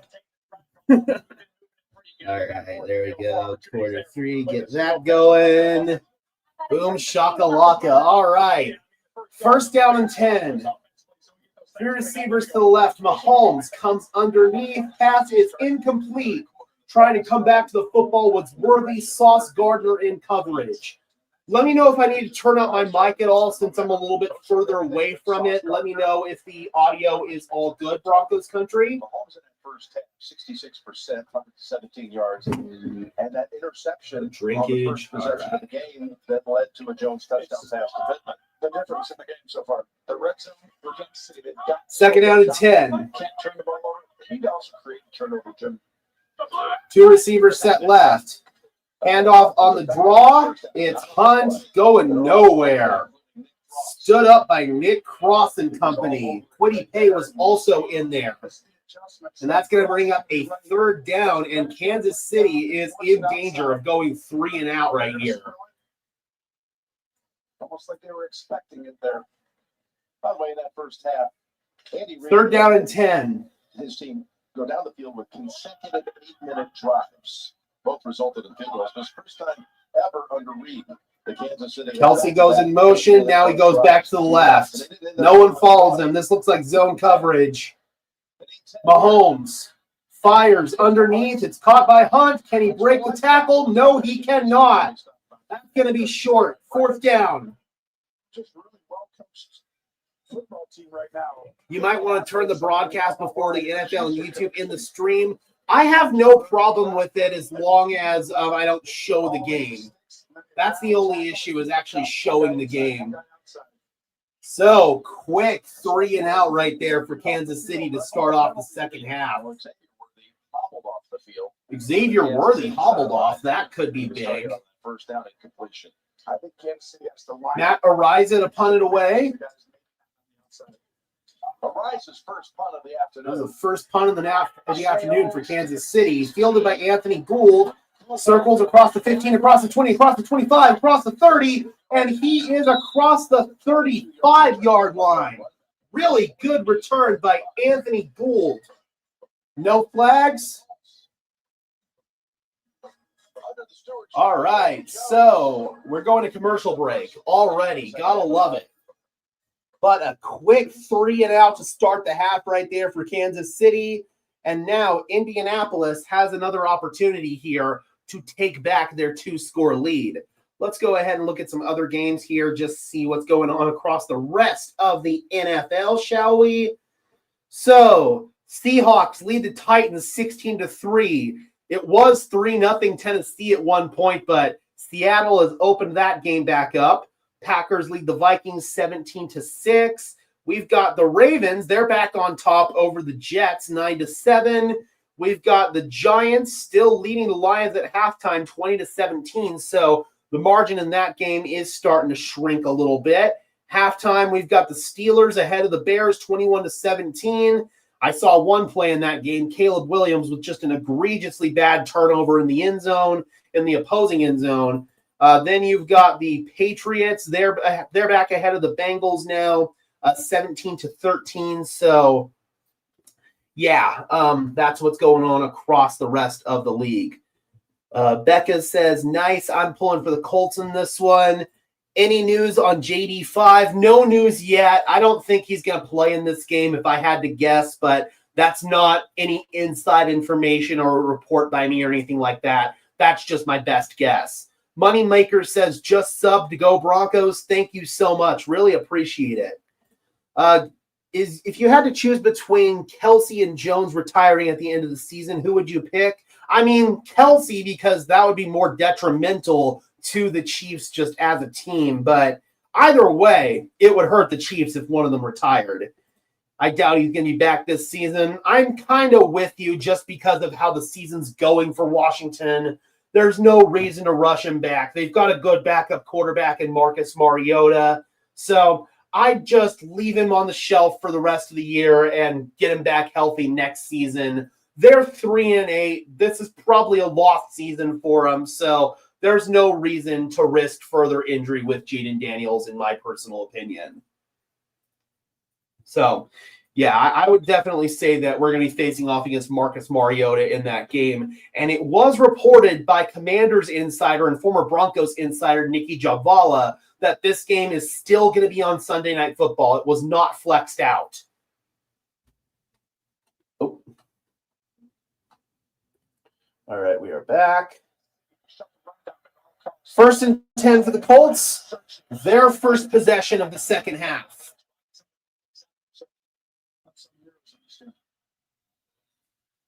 Toss it to Taylor. He's going nowhere.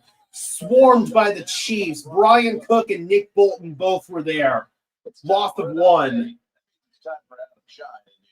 If the Kansas City Chiefs can't beat the Colts, they won't beat the Cowboys. I don't know about that. The Colts are definitely a better team than the Cowboys, but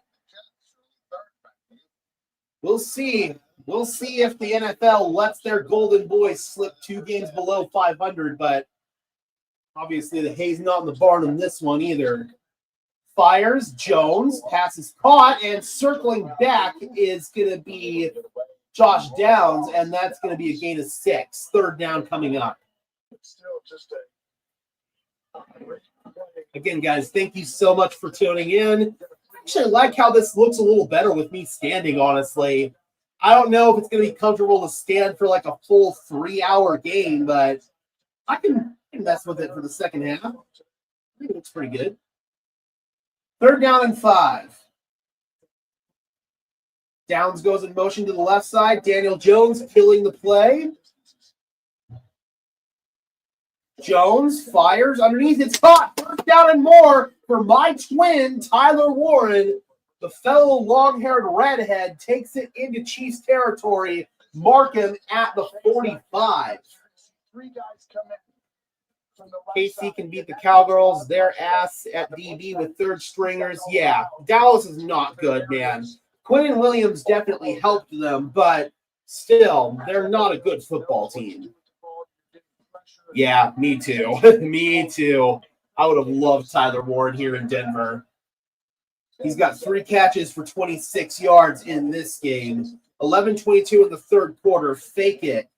Danny going over the middle, or actually the right side, and that's going to be caught. Alec Pierce.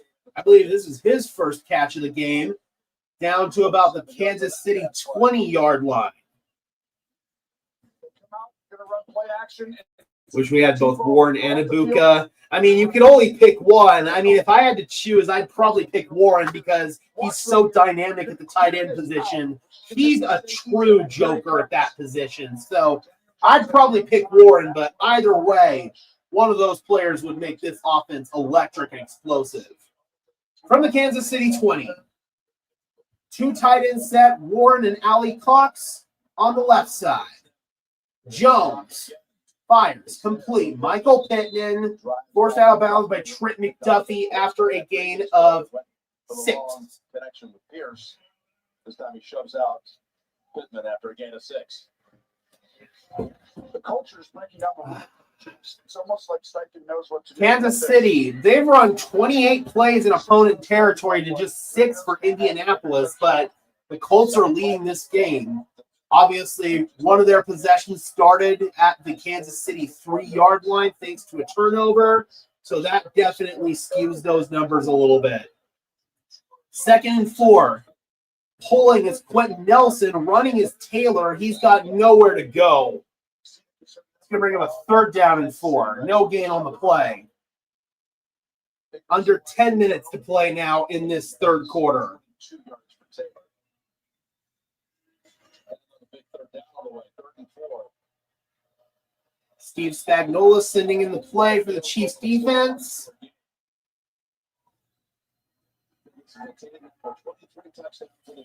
Someone should tell the broadcast guys to swallow. 3rd down and 4. Downs in motion. Jones fires, overthrew Downs. Looked like they were on the same page. Jones threw it in one spot. Downs was in a different spot. That brings up 4th down and 4, and let's see what Shane Steichen wants to do. Chris Jones had the pressure, beat the right guard, Goncalves. The American Dental Association would like to remind you to brush, floss, and swish, especially the swish part. And gargle. 4th down and 4, they do kick it. Michael Badgley is good. And that makes it an 8-point game now, 17-9. 17-9. All right. On top of the 3rd.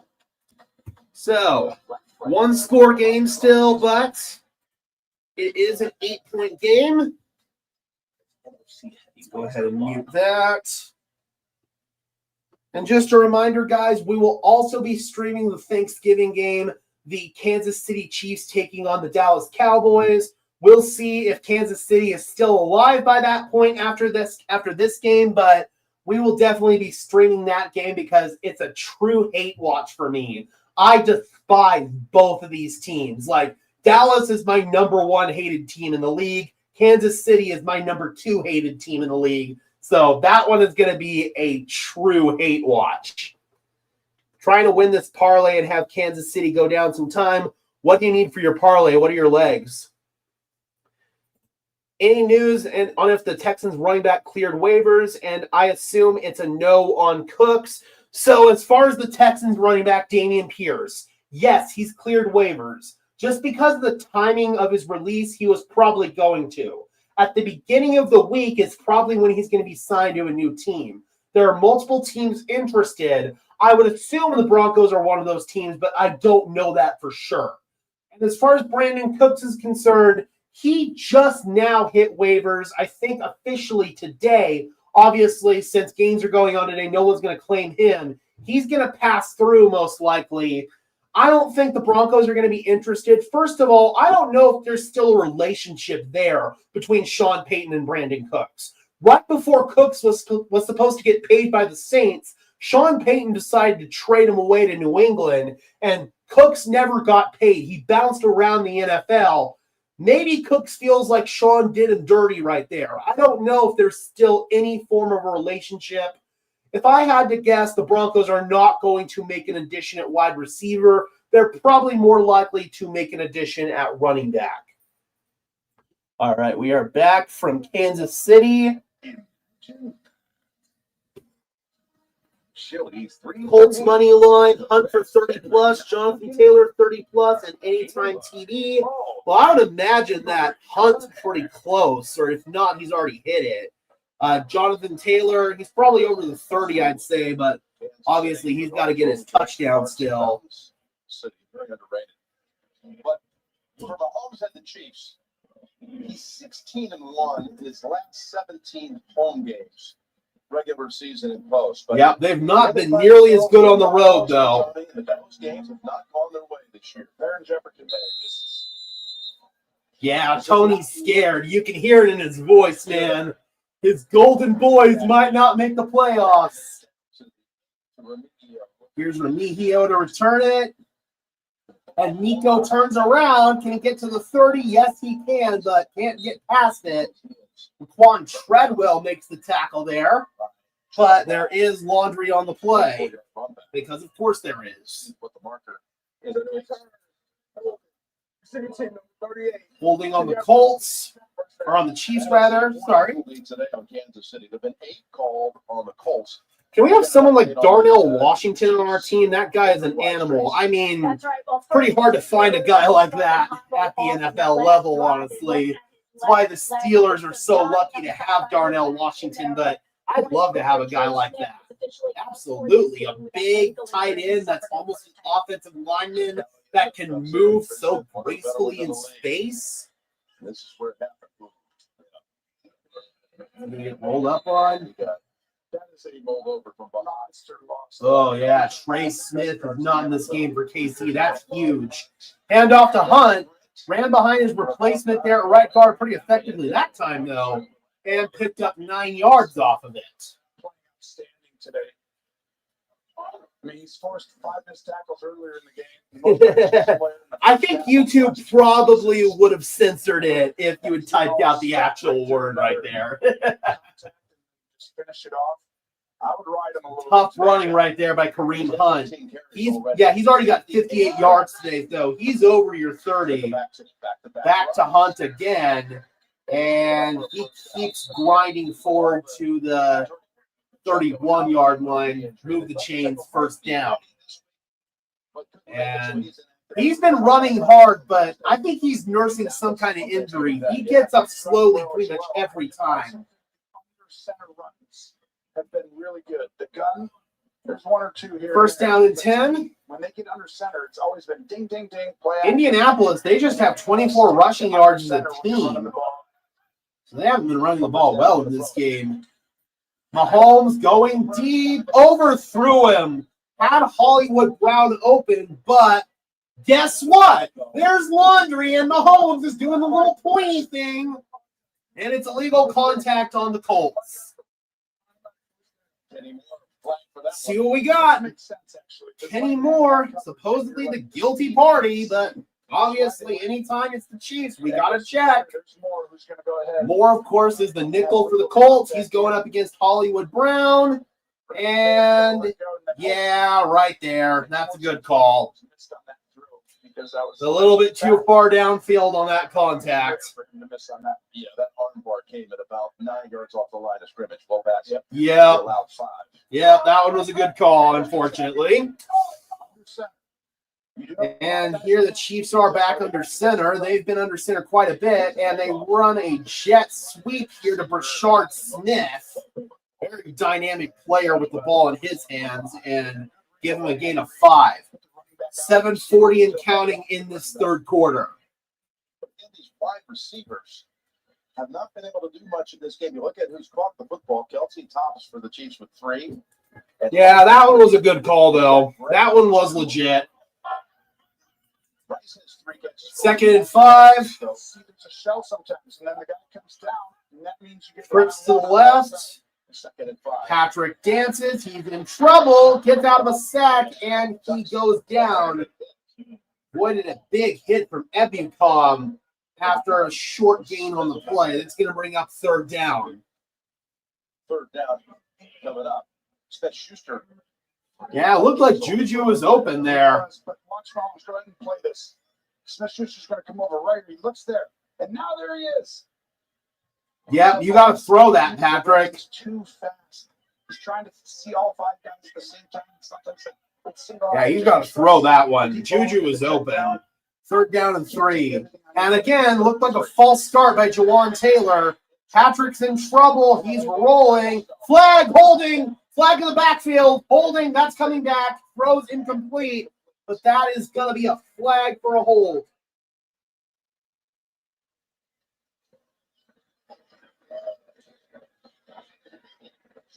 Oh, Patrick's saying face mask.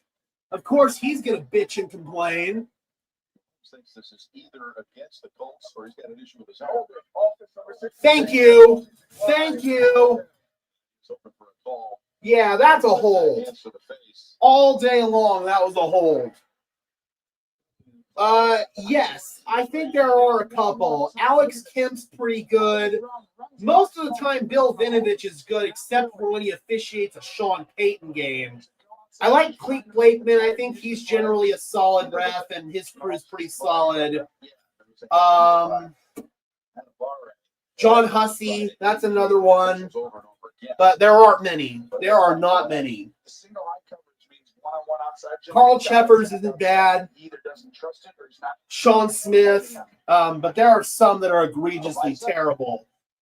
Ariza punts it away. Anthony Gould circling, and he's across the 25. See where they mark him out. Probably near about the 28-yard line.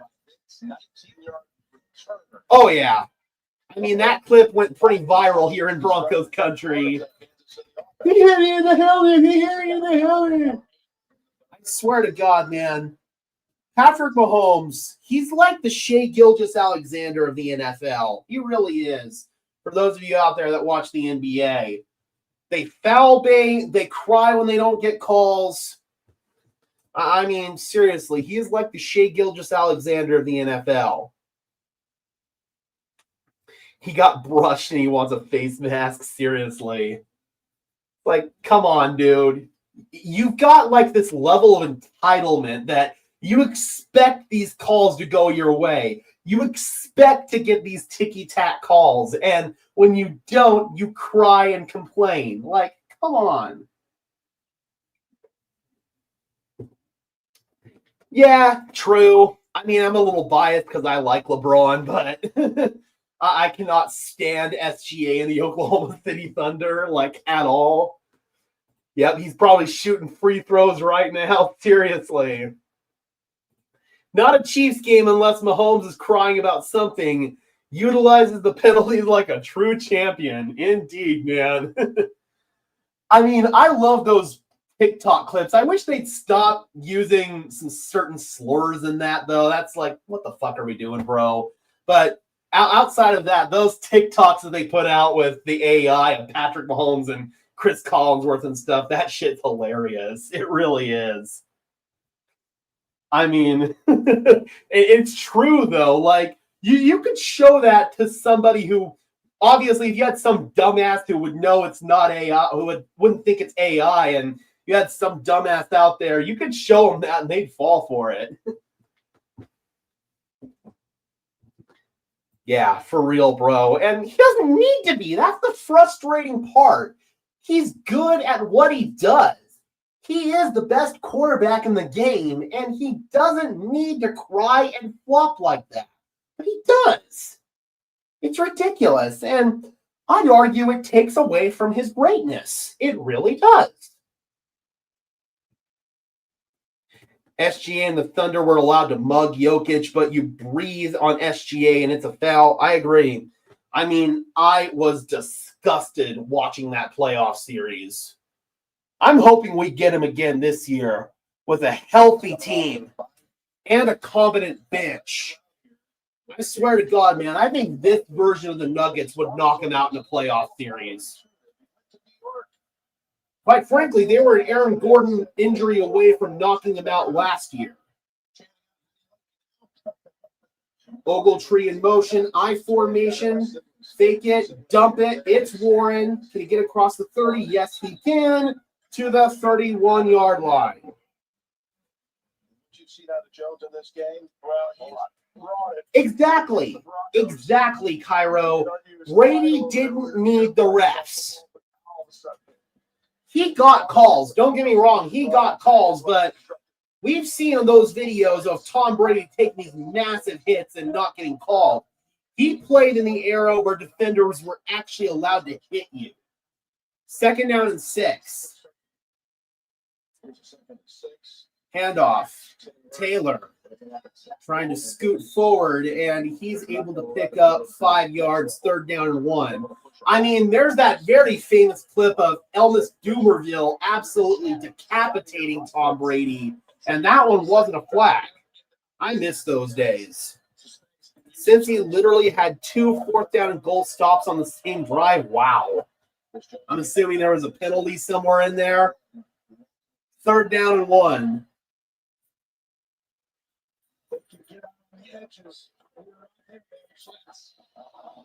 Hand off. Pulling Quentin Nelson. Taylor runs behind it, and he gets loose. Trying to get him is Brian Cook, and Taylor is out of bounds after an explosive run. First down for the Colts. Let's see where they mark him out. So the condensed formation with two tight ends. Beautiful blocking, dude. Oh, that blocking brings a tear to my eye. Oh, that's gorgeous. Quentin Nelson pulled in front, and he just volley-whopped his guy, man. And the tight ends as well. Beautiful blocking. Mark it at the Kansas City 38. Back to Taylor. Gets to the 35 for a gain of 3. Second down and 7. I mean, that was just a beautiful run and a beautiful blocking job by the Colts.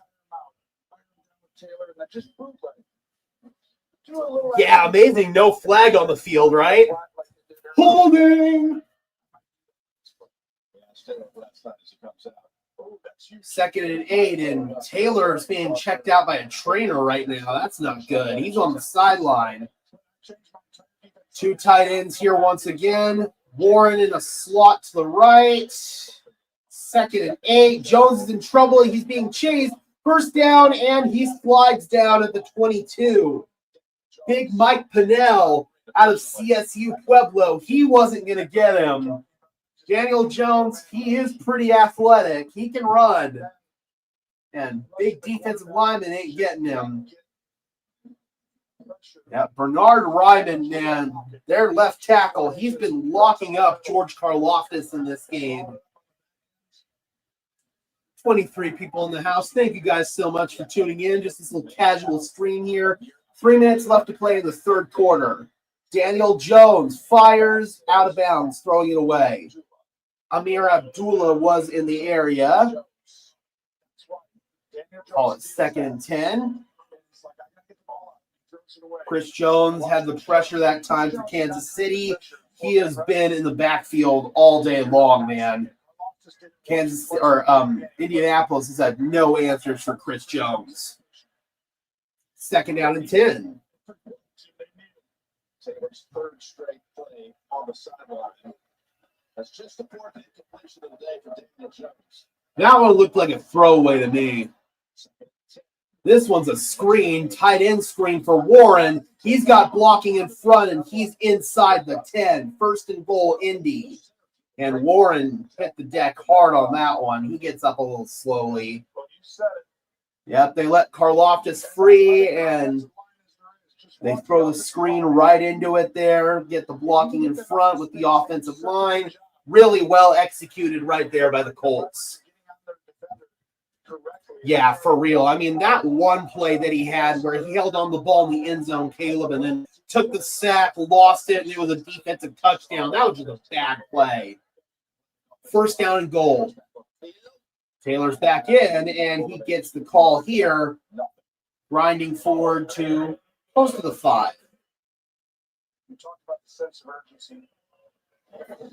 Second down and goal. Obviously, the difference right now is the red zone. Yep, in the red zone, Indianapolis has had 3 possessions and 2 touchdowns.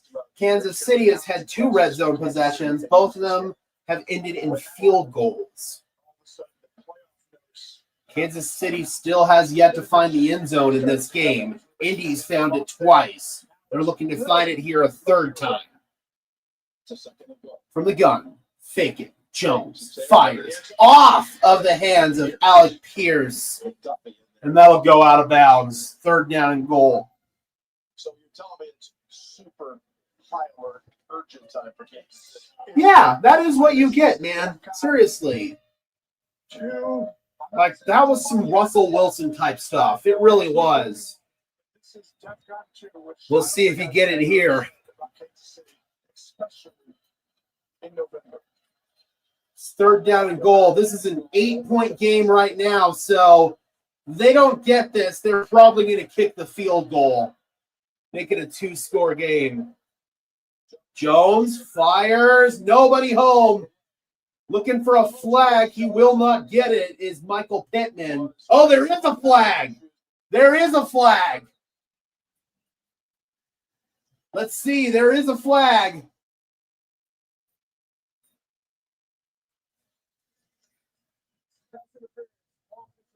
OPI on Pittman. Wow. Let's see. Real time. And Pittman just runs into him. Looks like a pass interference, but watch up top.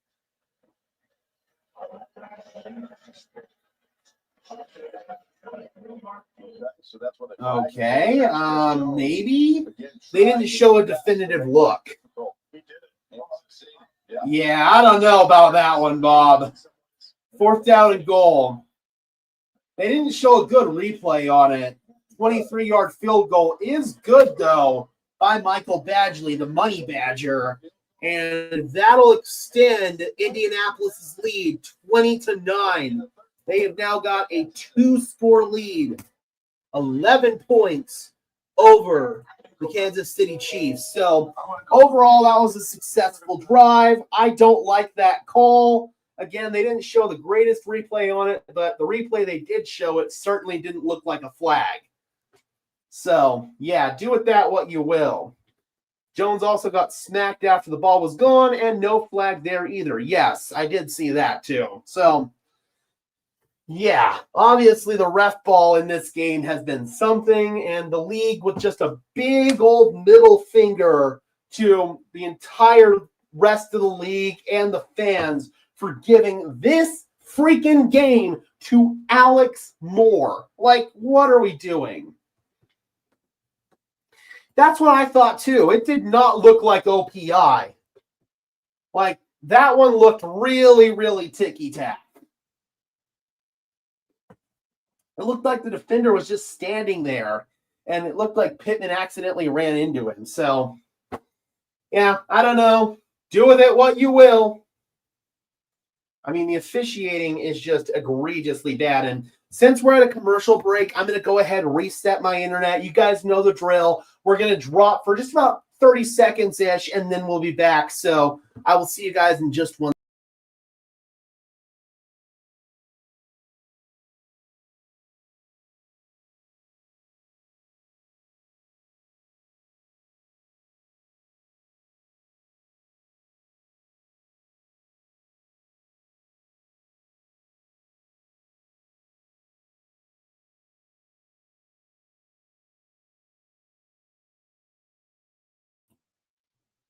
All right, as promised, we are back. Thank you guys so much for bearing with me there. Again, I'm hoping to get a new laptop soon. I've been wanting to these past couple of months, but life expenses have happened, and the Broncos tickets have been a little bit more expensive. So obviously all that stuff gets prioritized over a new laptop. But I am hoping to get that here pretty soon. That way we don't have to do this stupid connection reset crap.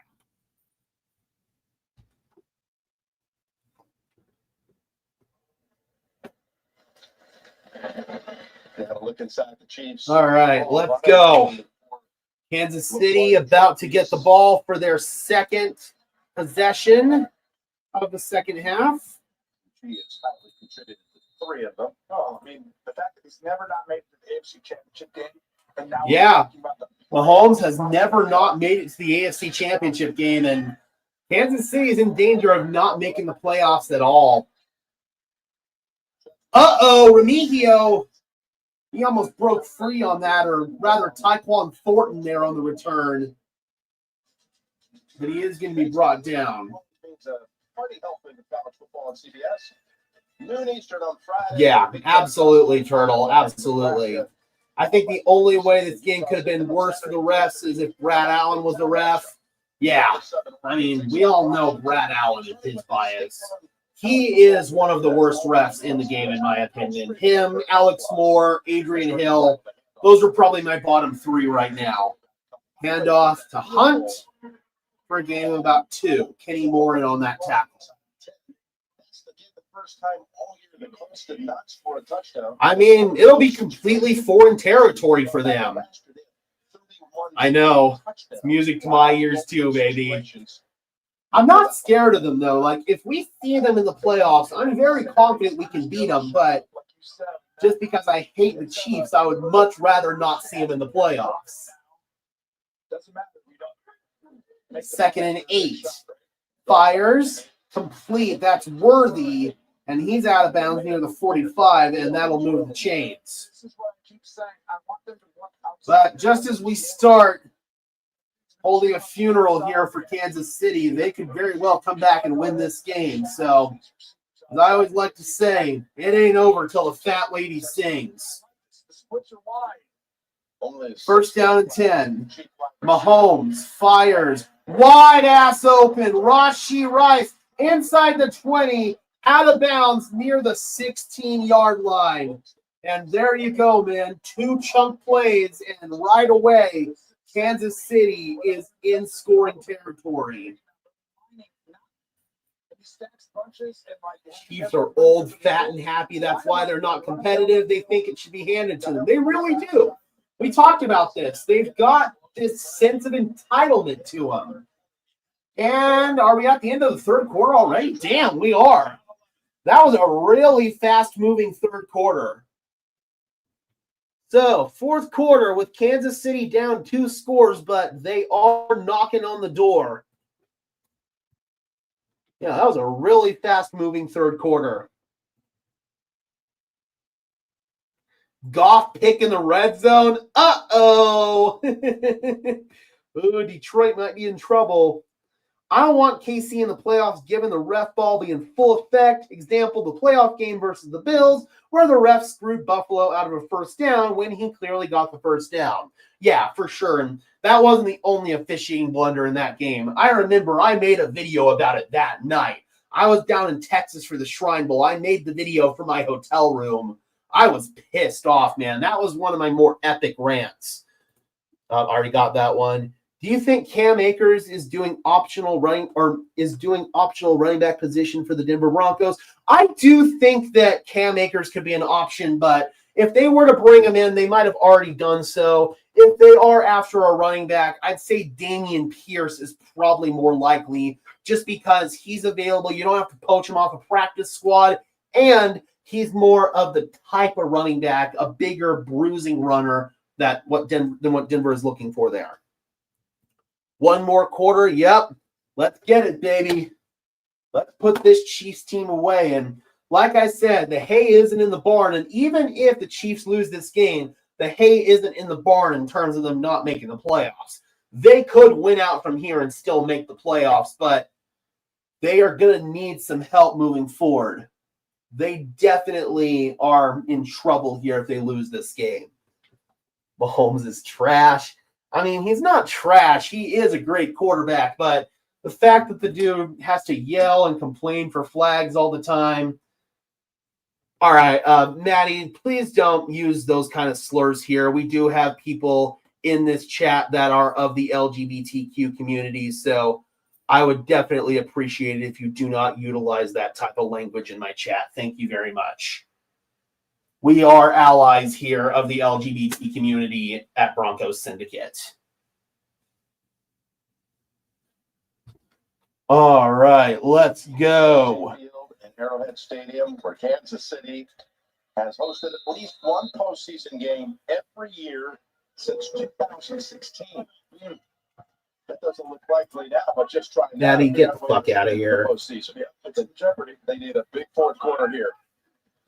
All right, Mahomes fires. Oh, man, he just yucked that one up. Incomplete. Smith-Schuster tried to run under it. Pat's never really had a bad or a crap team that most first-round picks do. Given he replaced Smith on a playoff team, yeah, for sure.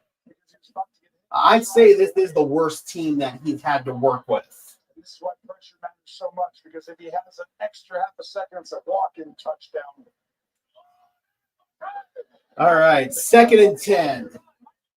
I know we always say stick to the run, but to me, you got to put it in Mahomes' hands. 3 straight plays. 2nd and 10. And off to Hunt, lowering his shoulder. Oh, he fumbled! Ball's out! Ball's out! It's recovered by the Colts! We got to make sure he wasn't down. It looked like he might have been, but as of right now, it's a fumble, and it's Colts ball. Oh, boy, let's freaking go. Let's go. Oh, was he down? It was close. Holy shit. All right, we got to make sure. Is this a fumble? Well, oh, that's so close. I think he's down. Oh, that's so close. Shit. Oh, no, I think that's out. I think that came out. That looked like on that angle, it squirted out before he was down. It's moving. That's out. I don't think there's enough conclusive evidence to overturn it. Remember, the ruling on the field is fumble here. Dude, I don't think this is going to get overturned. I think this is going to hold up as a fumble. That looked like it was out. That's a fumble. Let's go. Let's go. That's a fumble. Colts ball. Let's go. Yeah, that was definitely out before he was down. That's their ball.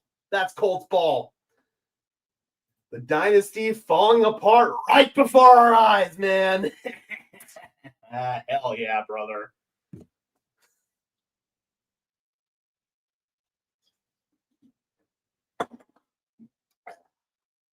Yeah, it was hella close, man. It was hella close.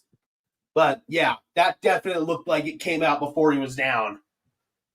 There's no conclusive evidence to overturn that either, so that's going to hold up. Yeah, let's go. Kansas City, they are in serious trouble. They are in serious trouble. Incoming 10-minute challenger review for New York and the rest to try and figure out how to let Kansas City keep the ball. Dude, imagine. But no, I don't think there's anything they can do about that one. That was pretty clear and obvious. Yeah, definitely looked like a fumble to me. See what's going on in the rest of the league here. Oh, man, Seattle's opened up that can of whoop-ass, 30-17. It started off good for Tennessee. They were up 3-0, but Seattle has just opened up a freaking can. Green Bay up 20-6 over the Vikings. Minnesota's in trouble. Ravens, they're back on top over the Jets, 17-10. Giants are nursing their 3-point lead over the Detroit Lions. The Bears are back in top somehow, some way over the Pittsburgh Steelers, 24-21. And then Patriots, they lead the Bengals 20-13. That was another game that we were monitoring here in Denver for number one seed implications. Sea Chickens are beating a team that the problem is ownership. Not impressed. No, I agree. It's not an impressive victory, but Tennessee, they were out to an early lead. So, but yeah, I completely agree with you on the ownership of the Titans, man. I think they have some of the worst ownership in the NFL. Like, Amy Adams Strunk is a dark horse for worst owner in the league. Yep. Sure enough, it was a fumble. It's Colts ball. Let's go. Let's go. Yeah, I agree. I do agree. I also think San Francisco's going to get him. I can't shy. It's because they're not good. First down and 10 now for Indianapolis. They're backed up. And that's going to lose a couple of yards right there. Down at their own 4-yard line. It's going to be second down and 12. Taylor lost a couple on that one. All these guys come downhill and fly right to the ball. They were playing run 100%. Minnesota's offense is dropping the ball. Yikes. Second and 12. Colts are in the shotgun. They need to get off the goal line here.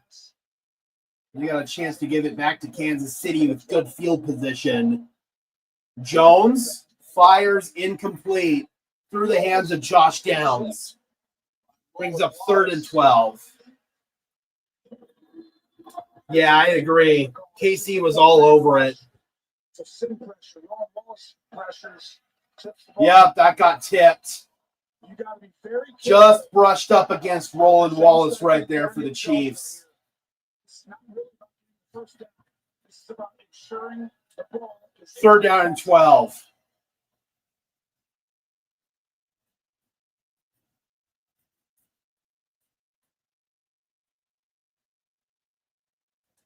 Let's see how dicey they want to get here. They're dropping back. Jones just yucks it up, and it's incomplete. Roland Wallace in coverage on Josh Downs. There's no flag on the play. It's 4th down. Indianapolis will have to punt. You're going to see the internal pressure.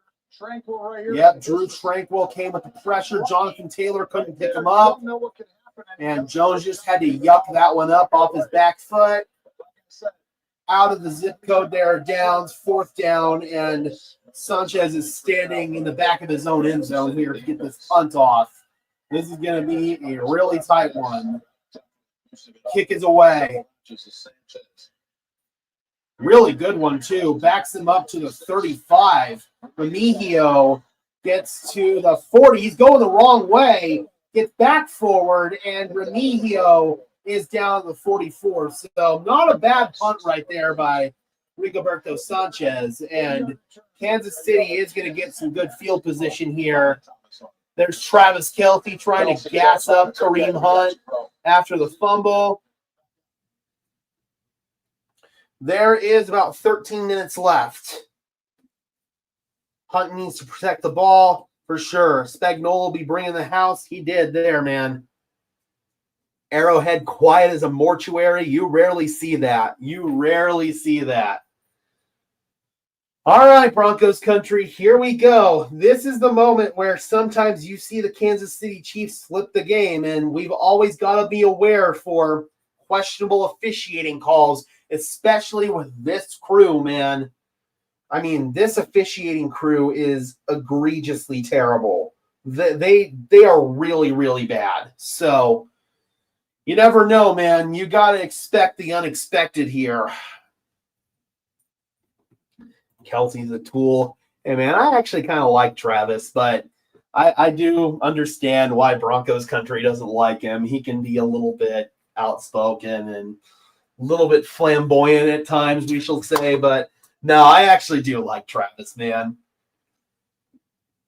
I've watched enough of his podcast where he does seem kind of like a likable dude.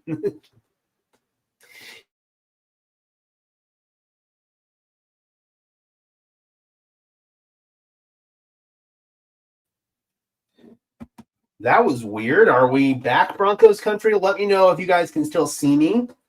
I didn't do anything there, and I don't think my connection did anything. I see did Burrow the refs from the West NBA Finals for KC today. Not one bit. Kelsey is a douchebag. When's Isaiah Pacheco coming back? I don't know. Okay, cool. Kelsey is obnoxious, cries every time he gets retaliation. I mean, on the field, he can be a little bit insufferable, I agree, but does seem like a good down-to-earth dude off the field. I froze for a moment. Okay, as long as we're back now, though. As long as we are good.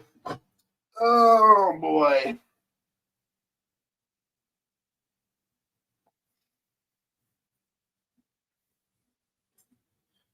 Perfect, Mike. Thank you very much.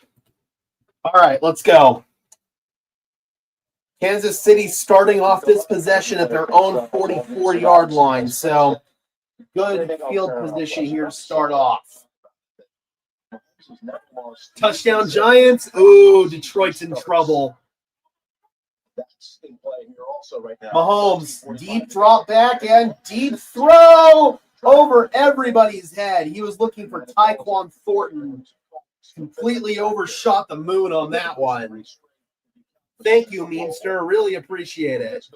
In the first 2 weeks of this season, but not 3 consecutive regular season. Yep.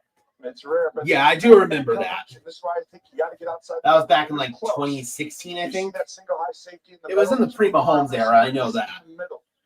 2nd and 10. If the Chiefs don't get the ball outside these numbers, outside of that, Travis Kelce, little shift right there. Target Taekwondo in this game. Mahomes fires, and there is Travis, and he's going to tumble himself forward for a gain of 8 yards, bringing up a 3rd down and 2. Blue brought everybody here. This is cover 0. We got Indianapolis trying to nurse an 11-point lead. Mahomes hasn't been great under pressure. He hasn't been good on deep throws for the last couple of years. McCarthy threw an interception. I mean, you kind of knew it was going to happen at least once, right? That's unfortunate. It really is. For what he did against 3rd down and 2. back in Cincinnati. And a little screen to Rice, blocking ahead by Kelce and Smith-Schuster. That'll get him a 1st down.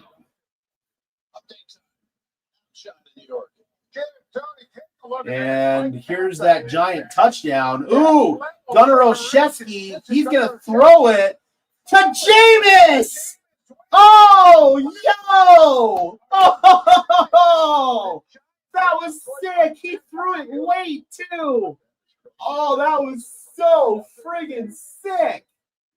He was covered. He wasn't covered. He was covered. And then he scores. Fires and dropped right through Noah Gray's hands. 2nd and 10. Not McCarthy. It's 9. Get it right. Being a fan's been rough.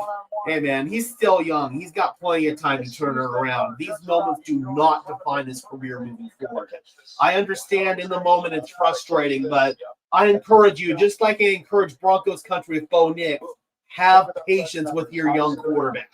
There are going to be peaks and there are going to be valleys. I promise the peaks will come.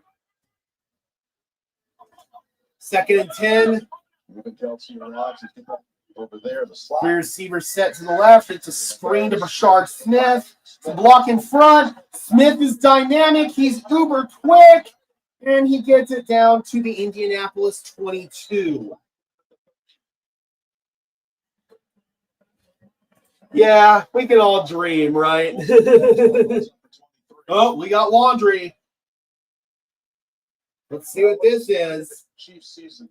And Smith looks like he might be a little shaken up. Let's go! Let's go! And Mooney Ward's coming off as well here for Colts. Ooh, he got leveled right there, man. He got,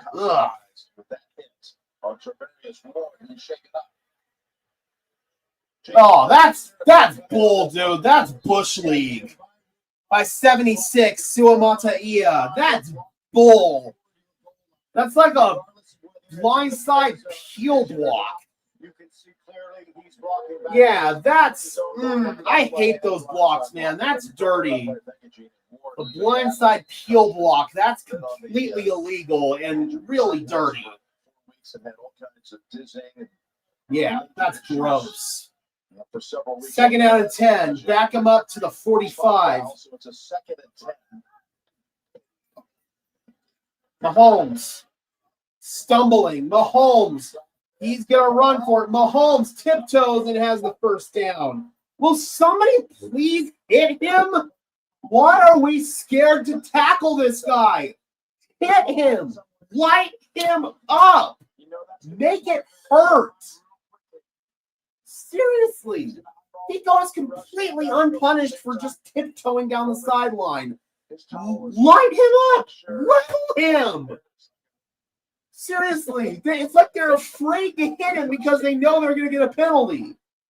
At this rate, I'd rather somebody just eat the penalty and go all in and get their money's worth.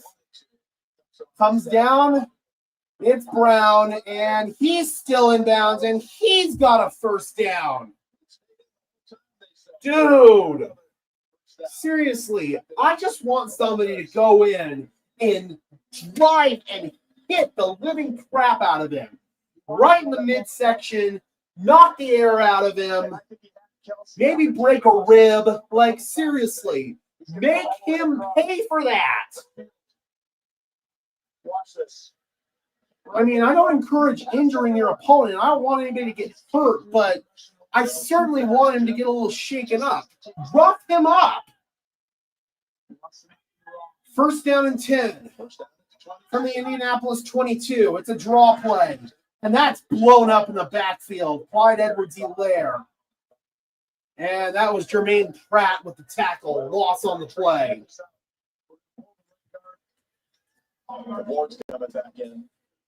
Yeah, I agree. I 100% agree. And Pratt's right there to Like, next time we play him, I want Talanoa Hufanga to just level him on the sideline. Gibbs 50-yard tutty up. Detroit's fighting back. Second and 11 from the 23. Patrick dropping back. He checks it down to Edwards-Helaire, and he's able to tumble forward, able to get a little beyond the original line of scrimmage, but we've got more laundry. This one might be on the Chiefs. Mahomes doing a great job because they just let four-man rush. Foul, face mask, defense number 1. Or not. It's on Sauce Gardner for a face mask. Was able to contain on the play. Dude. He was grabbing hold of the face mask. Well, let's see. Make sure it actually was a face mask. Right. Yep. That's a good call. That is the correct call. At the 10. 9.5 minutes left to play in the game. Kelsey moves to the left side. Mahomes looking for the end zone, tumbling, and he's going to be wrapped up at the 2-yard line, just shy of the first down marker. Patrick helps up his opponent right there. That is a good sportsmanship act. No, that one was a face mask. He did get a piece of it. That one was a good call.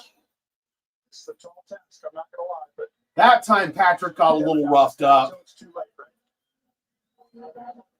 Second and 1. 2 field goals and a lost fumble. They're going big again. Extra O-lineman in the game. Playing tight end. Oh boy, interesting formation here. It's Hunt. He dives and he scores. Touchdown Chiefs, their first of the day. Kareem Hunt. There you go, man. Oh, he threw another interception. Yikes. Peaks and valleys. Peaks and valleys. Dynasty has been questioned. Shut up, Tony. Is there a changing of the guard? Shut up, Is it Tony. shifting? It's looked like it at times today. Shut up, The Tony. last 2 weeks. But they're not done yet. And, And they're going for 2. It's a 5-point game right now. They're trying to make it a 3-point game. If you make it. Patrick fires, and it's caught. Rice, and that makes it a 3-point game, 20-17. Used his legs on that drive. Willed his team down the field. Yep, just when you think they're dead, man, that's what they do. Like I said, man, it ain't over till the fat lady sings. Especially when you got the refs on the Chiefs' side. Seems scripted, down by 3 now. And watch, there's going to be some BS penalty on the Colts on this ensuing drive that's going to stall them out. KC's going to get the ball on a punt, and then they're going to go downfield and take the lead because that's what they do. Seriously, Denver needs to freaking deny him, man. He should be in jail. He 100% should be in jail. He's lucky that he didn't kill himself or somebody else. Everybody's got all their timeouts.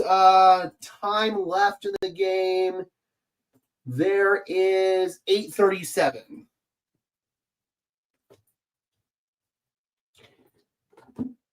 Yeah, who would have thought it'd be one-sided? Seriously. It doesn't help when you have a garbage referee like Alex Moore in there. I mean, that would be nice because that would preserve our tie scenario. So I guess we could look at it like that. Our tie is still alive here. But no, realistically, I've seen this movie too many times, man. I got a feeling what's going to happen here. I predict the Colts run the ball hard and finish out the game. I hope so.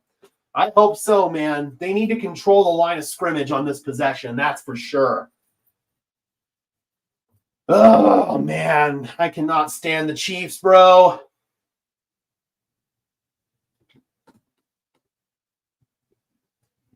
Yes! Damn straight. I know that if it were you or me that had done that, we'd be going to jail. Jameis picking Lions ball again. Oh, dude, my guy Robbie bet on Jameis Winston to throw an anytime interception, so he just cashed on that. I live about 70 miles from Indy. Today is their day. I hope so, man. F you, KC.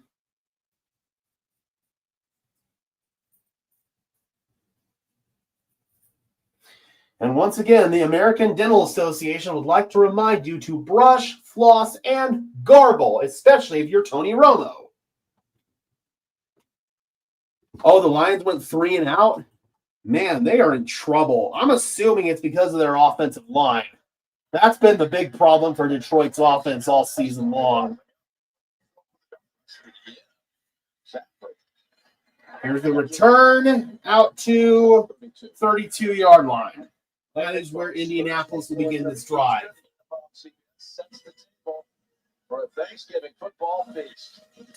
And, of course, here's the Thanksgiving game, Chiefs-Cowboys. We will be streaming that game here on Broncos Syndicate. It will be a true hate-watch stream. Don't need to remind us to swallow. Need to tell Romo to do that. Yeah, his mouth's getting pretty full right now. He better swallow.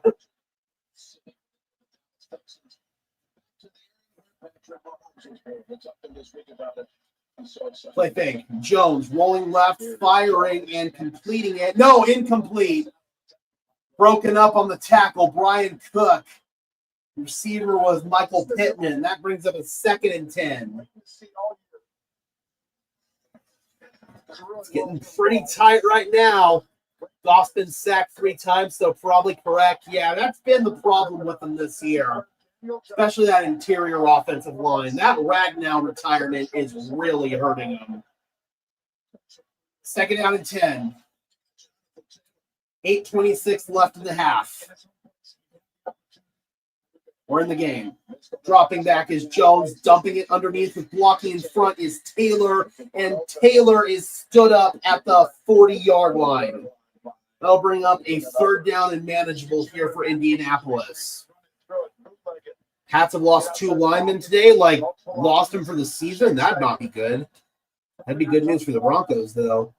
The only thing that could be worse than Romo would be him and Collinsworth having their mouths full. Oh, God. Imagine a booth with both Romo and Collinsworth. With somebody like, I don't know, Kenny Albert calling the game. Ugh. Gross. That would be my nightmare booth right there. It really would be. 3rd down and 3. Over the middle, incomplete. Looking for Pittman, and looks like they're going to punt it away. I don't like that decision. I'd go for this. You're getting the ball. You're giving the ball right back to Kansas City. I don't like that. I don't care that you're in your own territory. I'd go for that. Once again, Jones just had to yuck it up off his back foot, and it was inaccurate. And there are the annoying Chiefs fans that we all know and hate. 7.5 left to play in the game. Here's Rigoberto Sanchez, the punt. This 4th quarter has not gone well for Indianapolis. Knuckleball. Fair catch signaled for and made at the 11-yard line. So Kansas City's going to have a long field to work with here. And guess what? Another commercial break. Because, of course, that's all we do here is watch commercials. So, Kansas City, they're starting to tighten up here. They forced Indianapolis to, I believe, 2 consecutive 3-and-outs now. Wonder if Romo's lips and tongue are red and yellow yet. Man, I'm wondering if he's got blisters at this point. I mean, he's been going hard.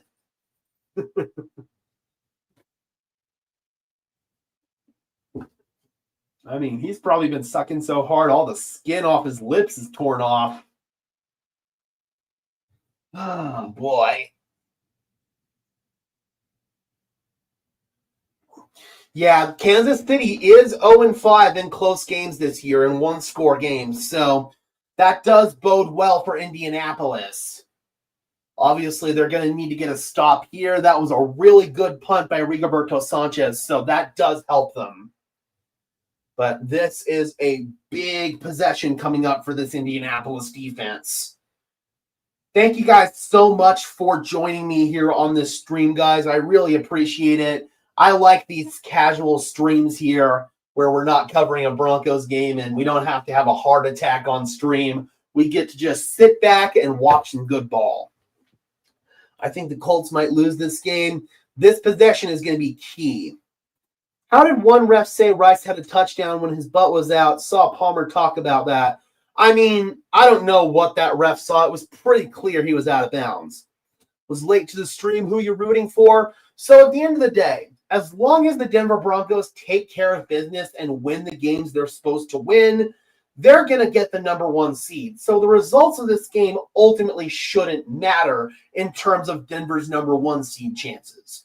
Therefore, I am going for Indianapolis because I want Kansas City out of the playoffs. It's not because I'm scared of Kansas City. I think Denver would beat Kansas City in the playoffs. It's more so because I hate Kansas City and would much rather see their fan base suffer by not going to the playoffs. They won't get a stop, not with this ref crew. Watch, there'll be a random 15-yard flag. Oh, it's very possible. Like, I would definitely not be surprised if that happened. Jammin' in the past says, thanks, Gage. Thank you. Bert says 20-17. Me too.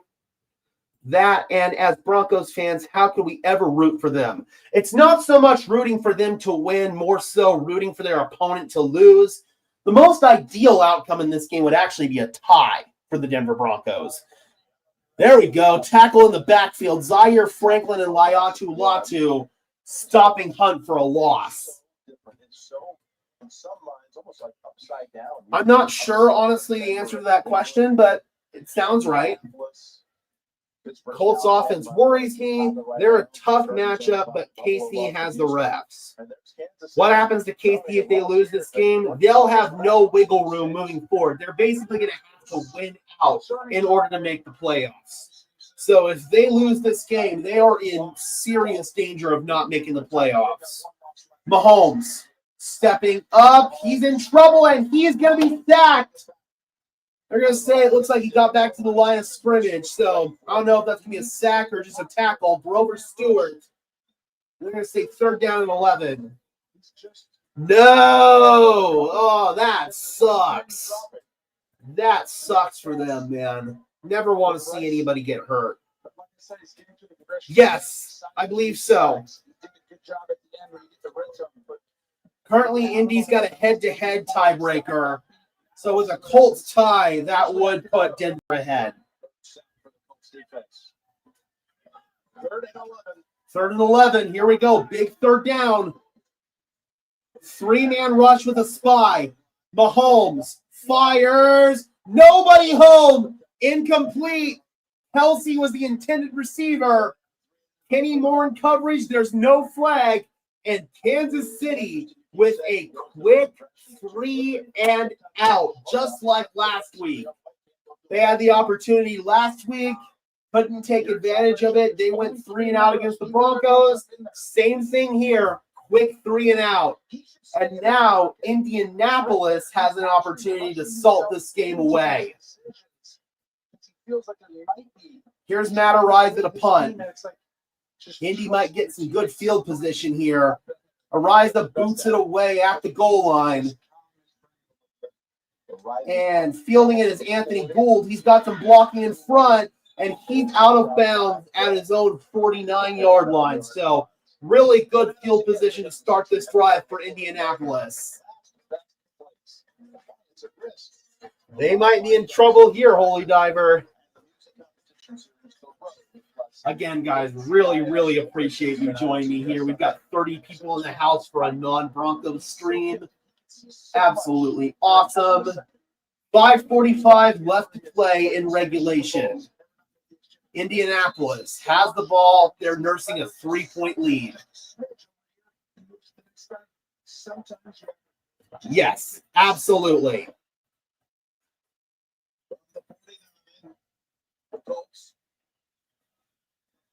Pistol formation.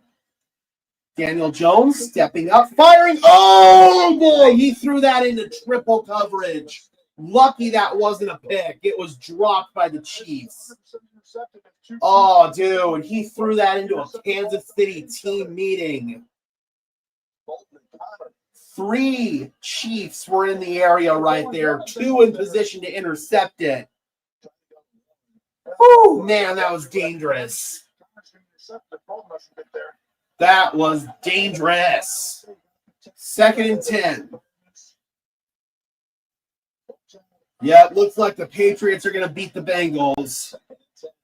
Fires. Oh, that one was almost picked off. Ooh, 2 bad throws by Daniel Jones. So now it's 3rd and 10. And Indianapolis is in danger of, I believe, their 3rd consecutive 3-and-out. Oh, bro, 2 really bad throws right there from Daniel Jones. This is a massive 3rd down right here.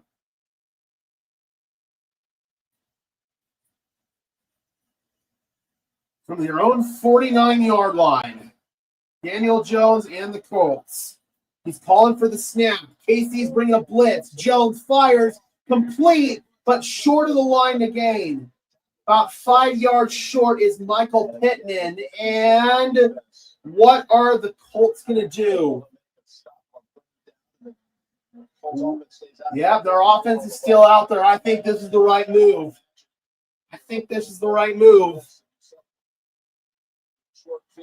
4th down and 4. I would. You have to, and I'm pretty sure the analytics are going to say go for it here. You're in opponent territory. This is a go for it situation. Snap the ball! Damn it! Why? You've got to go for that. Dude, now you're hoping you can pin him back deep. That was a bad decision. I would have gone for that.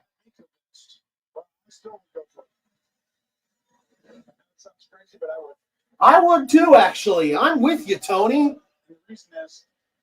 But they took the delay of game and they're punting. So if you go ahead and get the ball back and they get it down at their 10, 15, 20, they can take all the clock. You go for it right there and give it to them. They're not wasting 5 minutes. I agree. I'm with Tony here. It's again 3 consecutive 3-and-outs for the Colts. Sanchez being called on for the 19 punts all year coming in. Here's Sanchez. Hopefully he can get this one fielded at the 10. And good coverage. And there's a flag down as well. Knows it. He's already turned around to the official and say, what? What did I do?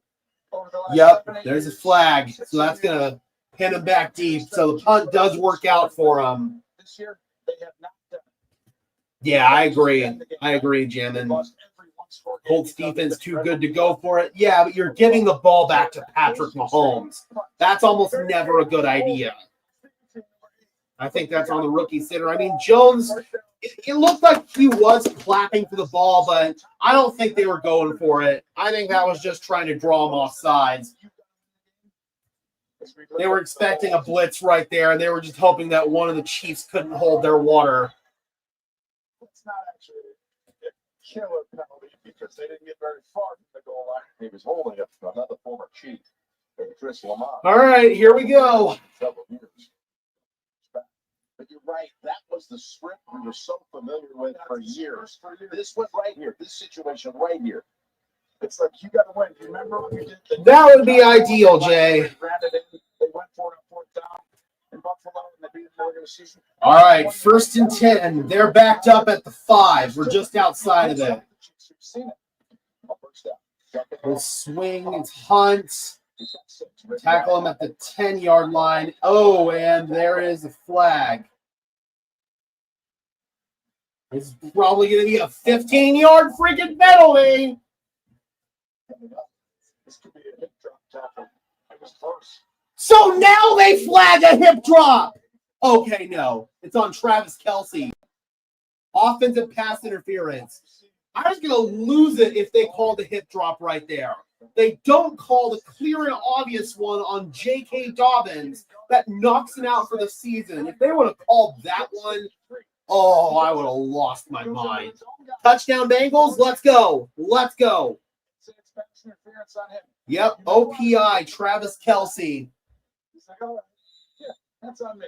That is ridiculous. Ooh, I would have been so friggin' mad, bro. 37 people in the house. Thank you guys so much for tuning in. Rage Madrid. Oops. Not on the same page. That was behind Xavier Worthy. 2nd and 13 now. It's not often you see a 1st down and 13. Rage Madrid. That's pretty funny. Maverick. 5 straight wins now for the Ravens. But no, I would have been furious if they had called a hip drop there. They don't call the one on Dobbins, but of course, since it benefits the Chiefs. Thank God. Can we get a holding in the end zone, please? Yes. 2nd down, in trouble. Mahomes gets it away. It's Rice. Rice still going inside the 35, inside the 40, down the sideline goes Rashee Rice.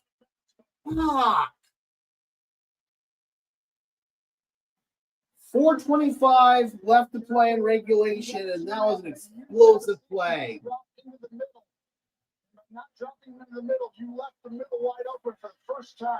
Dude. I've seen 2-3 quarters. Seriously, why are you not pressure in that situation? If you're going to get burned, I'd rather get burned being aggressive than being passive. So now Kansas City's at the midfield stripe. To Hunt. Tumbles forward for 2. Down to the Indy 48. Yeah, that was bad defense. That was just really bad defense. Can't double team, get up to the 2nd level. Brett is taking over. He knows the game, been there a long time, knows the system. Using that to his advantage. 4 minutes and counting. So Kansas City, they are in their true 4-minute offense right now. In some respects, you might even say trying to save a season. We're learning how to beat the Colts. This is a good thing. True. Mahomes guns it. And that is incomplete. Low throw for Xavier Worthy. Mooney Ward had the coverage, the former Chief. And that brings up a 3rd down. Yes, very true. I mean, what else would you expect from the Raiders? But still, if they had called that, oh, I would have lost my shit. Because they aren't calling the hip drop tackle this year. They cannot win outside the numbers. You're going to be 500 this year. Yep. Jammin says, come on, overtime. I mean, if we want that tie, 3rd down and 8. Patrick dropping, Patrick rolling, Patrick yucking it up, and it's caught, but he's not going to make the line to gain. And let's see what they say here. Gray's hurt on top of it. Does a great job holding on. Oh, no. Ooh. Yeah, I think that's going to be incomplete, but obviously the bigger concern right now is Noah Gray's health. He landed hard. So obviously we hope he's okay. He's holding his knee? What the hell happened? Doesn't look like they're examining his lower body. So we're going to an injury timeout. Obviously, hopefully Noah Gray is okay. That didn't look like a completed catch. I still don't know what they ruled on the field here. But obviously the bigger concern right now is Noah Gray's health. So we will find out what the deal is with that play as soon as we get back from commercial break.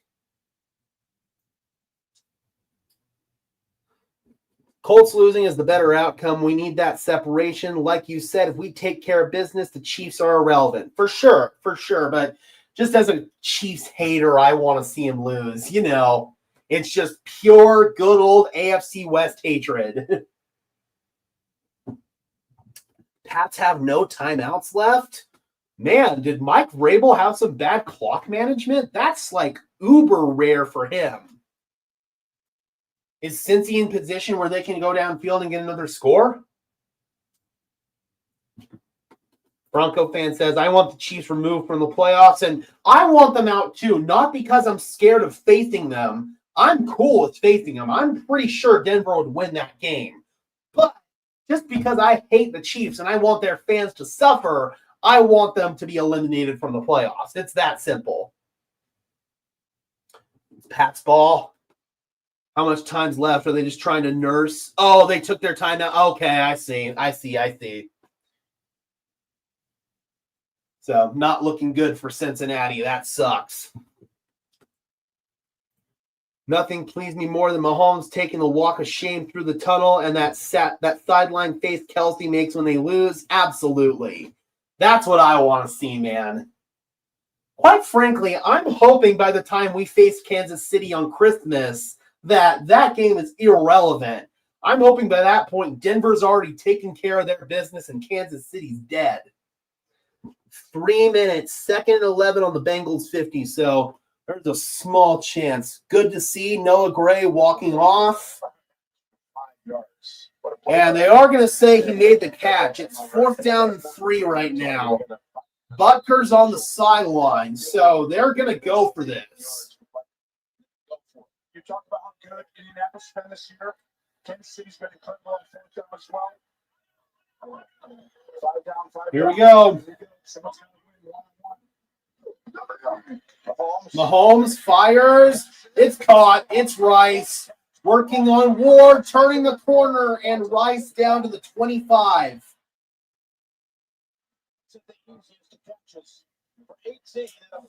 Here we go. Here we go, Broncos country. Looked like they were running some sort of mesh, and yep, Rashee Rice on the cross, man. Here we go. Right there, that's why you go for it, because you put the ball in the hands. 2:38 and counting. Both teams have all 3 timeouts. It's Hunt. Tumbling forward, gain of 3. And no timeout used here. I have to wonder when Shane Steichen is going to think about using his timeouts. He's going to want an opportunity to get the ball back to respond here if Kansas City gets points. They decided not to go for it midfield. Correct. So look at what Rice has done with 110 yards in the second half. I have no idea, Cairo. No clue, and it's stupid. Pat's first down. Yeah, that's probably ball game then. All right, we have hit the 2-minute warning. 2017. Colts holding on, but barely. So now you really got to start thinking about clock management here. Indianapolis using some timeouts to try to get the ball back because you want a chance to respond here before the end of regulation. Broncos are better than both of these teams. I mean, they've already beat one of these teams, and they were a stupid penalty away from beating the other one. So that is probably a true statement.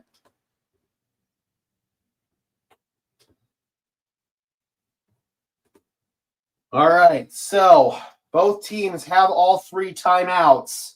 Obviously, the clock stopped here with the 2-minute warning. So, again, man, we'll see what Shane Steichen wants to do and how he wants to manage this.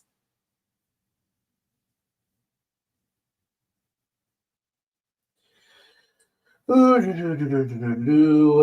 go ahead, check on some other scores here. Seattle's going to beat Tennessee. The Packers did beat the Vikings 23-6. So, sorry to that Vikings fan in the chat. That definitely does suck.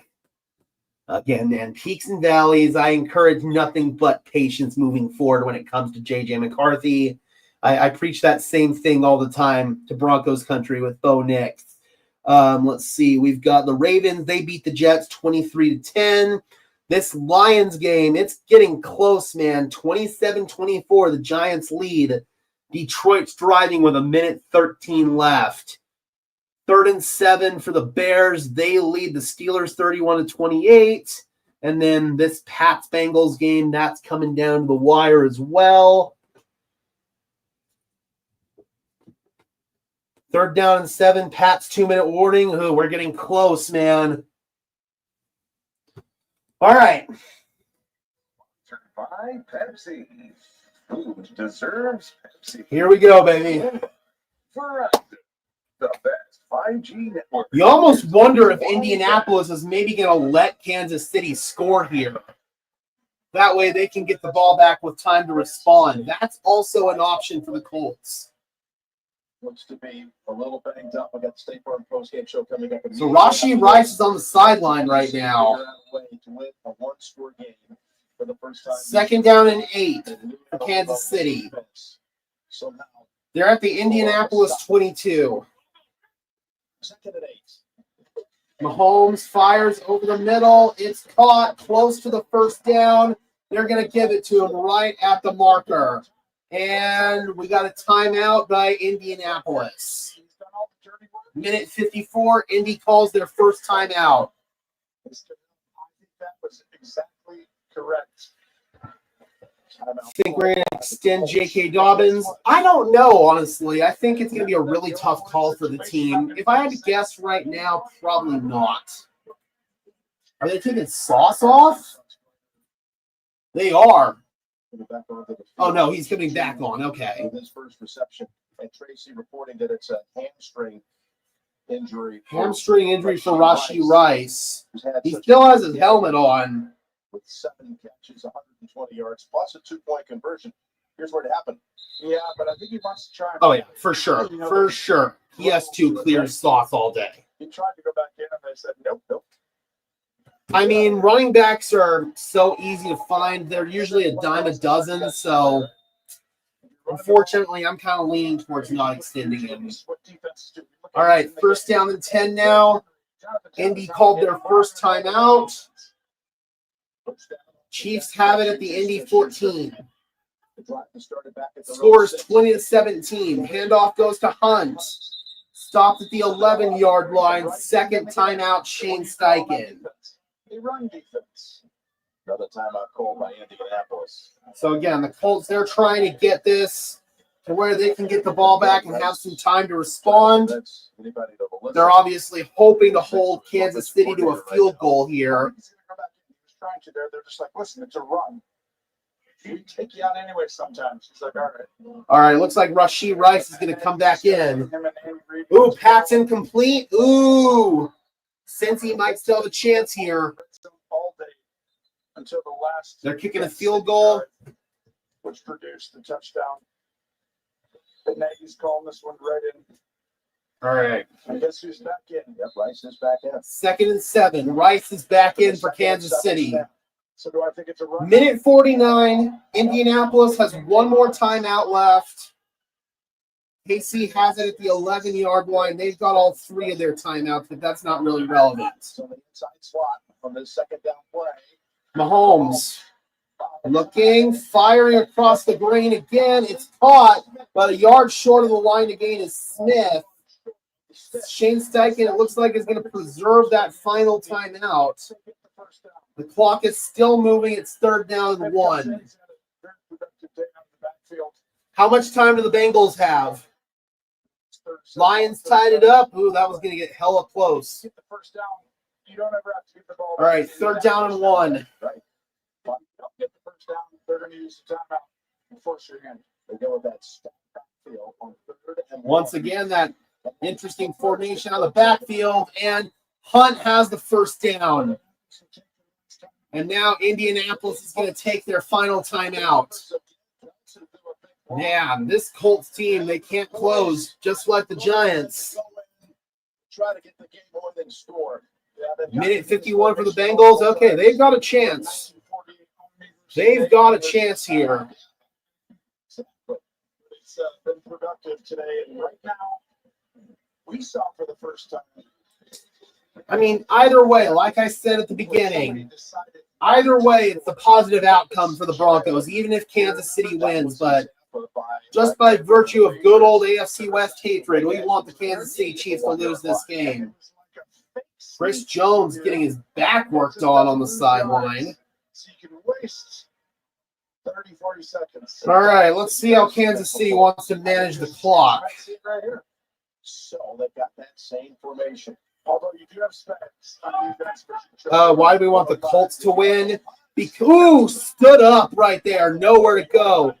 We want the Colts to win to bury the Chiefs, some of us, because ultimately, if Denver wins the games they're supposed to win, the results of this game shouldn't matter. They should be able to take care of their own business and get the #1 seed on their own. So it's people wanting Kansas City to just be buried and out of it. To not have to deal with them in the playoffs, which I'm not scared of, but also just because we don't want Kansas City in the playoffs because we want their fans to suffer. 2nd and goal, 25 seconds. He's pointing. Patrick floats it. Incomplete, out of bounds. Indy doesn't have any timeouts left. It's 3rd down and goal.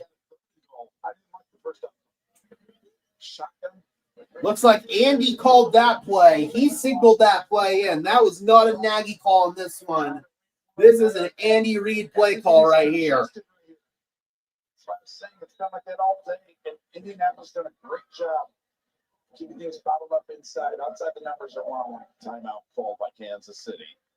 And now you got a 3rd down play on the way. Kansas City calls a timeout, 20 seconds. That's their first timeout.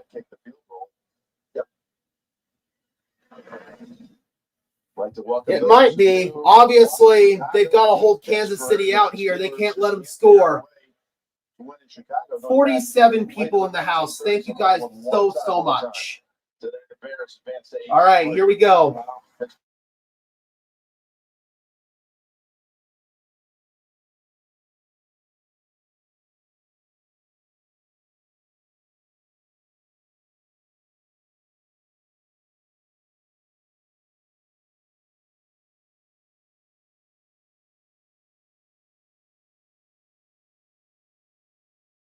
We'll see what he does. That was horrible timing, but we are back. Okay, here we go. Yeah, I froze for a second, but we're back. 3rd and goal. Mahomes in trouble. Mahomes is sacked. So Kansas City is going to take this down to the last second, all timeout, and they're going to kick the field goal.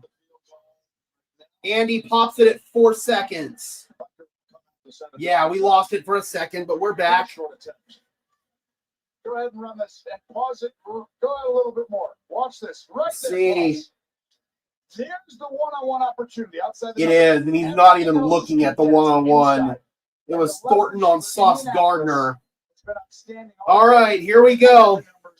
And again, probably the best possible outcome here for the Broncos is a tie. So if this ends in a tie, I am cool with it. And no matter who wins, again, there are both ways that it could benefit the Broncos, no matter who wins. Bungles at their own 41, a minute 9 to go. They've got a chance. They've got a legit chance. Yeah, so a tie, that'd be bad for both of these teams. So I'm pulling for a tie here. Here's the first part of that. Wide right's got to make a 25-yard field goal. And he does. So that is the end of regulation. We are tied at 20 apiece. We're going to overtime, people. And just a reminder, it is the new overtime rules. So both teams are going to have an opportunity to possess the ball unless there is a defensive score on the opening possession. So here we go, man. And here we go. We are going to overtime. It's not as simple as it was in the years past. It's a playoff game situation now where you're just Boom shakalaka. So you got Mahomes out here. Franklin. It is a 10-minute period, of course. And both teams have the opportunity to possess the ball. If I'm Indianapolis, I'm going to defer if I win this toss. Because you want to get the ball in the second possession. Oh, they're receiving it. I don't like that. Kansas City wanted them to receive that. Oh, man. The way that Kansas City likes to play overtime, man, I think they wanted them to do that. I would have deferred that if I were Indianapolis because even if Kansas City had scored, you would have had the opportunity to get the ball back. Oh, man, I think the Colts just made a big mistake right there. Like a big mistake. What a throw by Flacco. Ooh, I guess we're looking good, man. Let's go. Come on, Cincy. Our old friend Joe Flacco could come through for us, man. That would be absolutely incredible.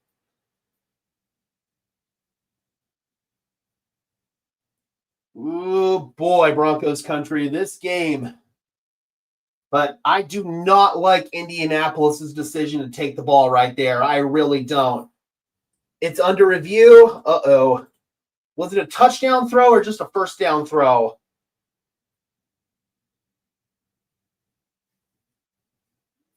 So both games that have playoff implications and number one seed implications for the Broncos coming down to the wire.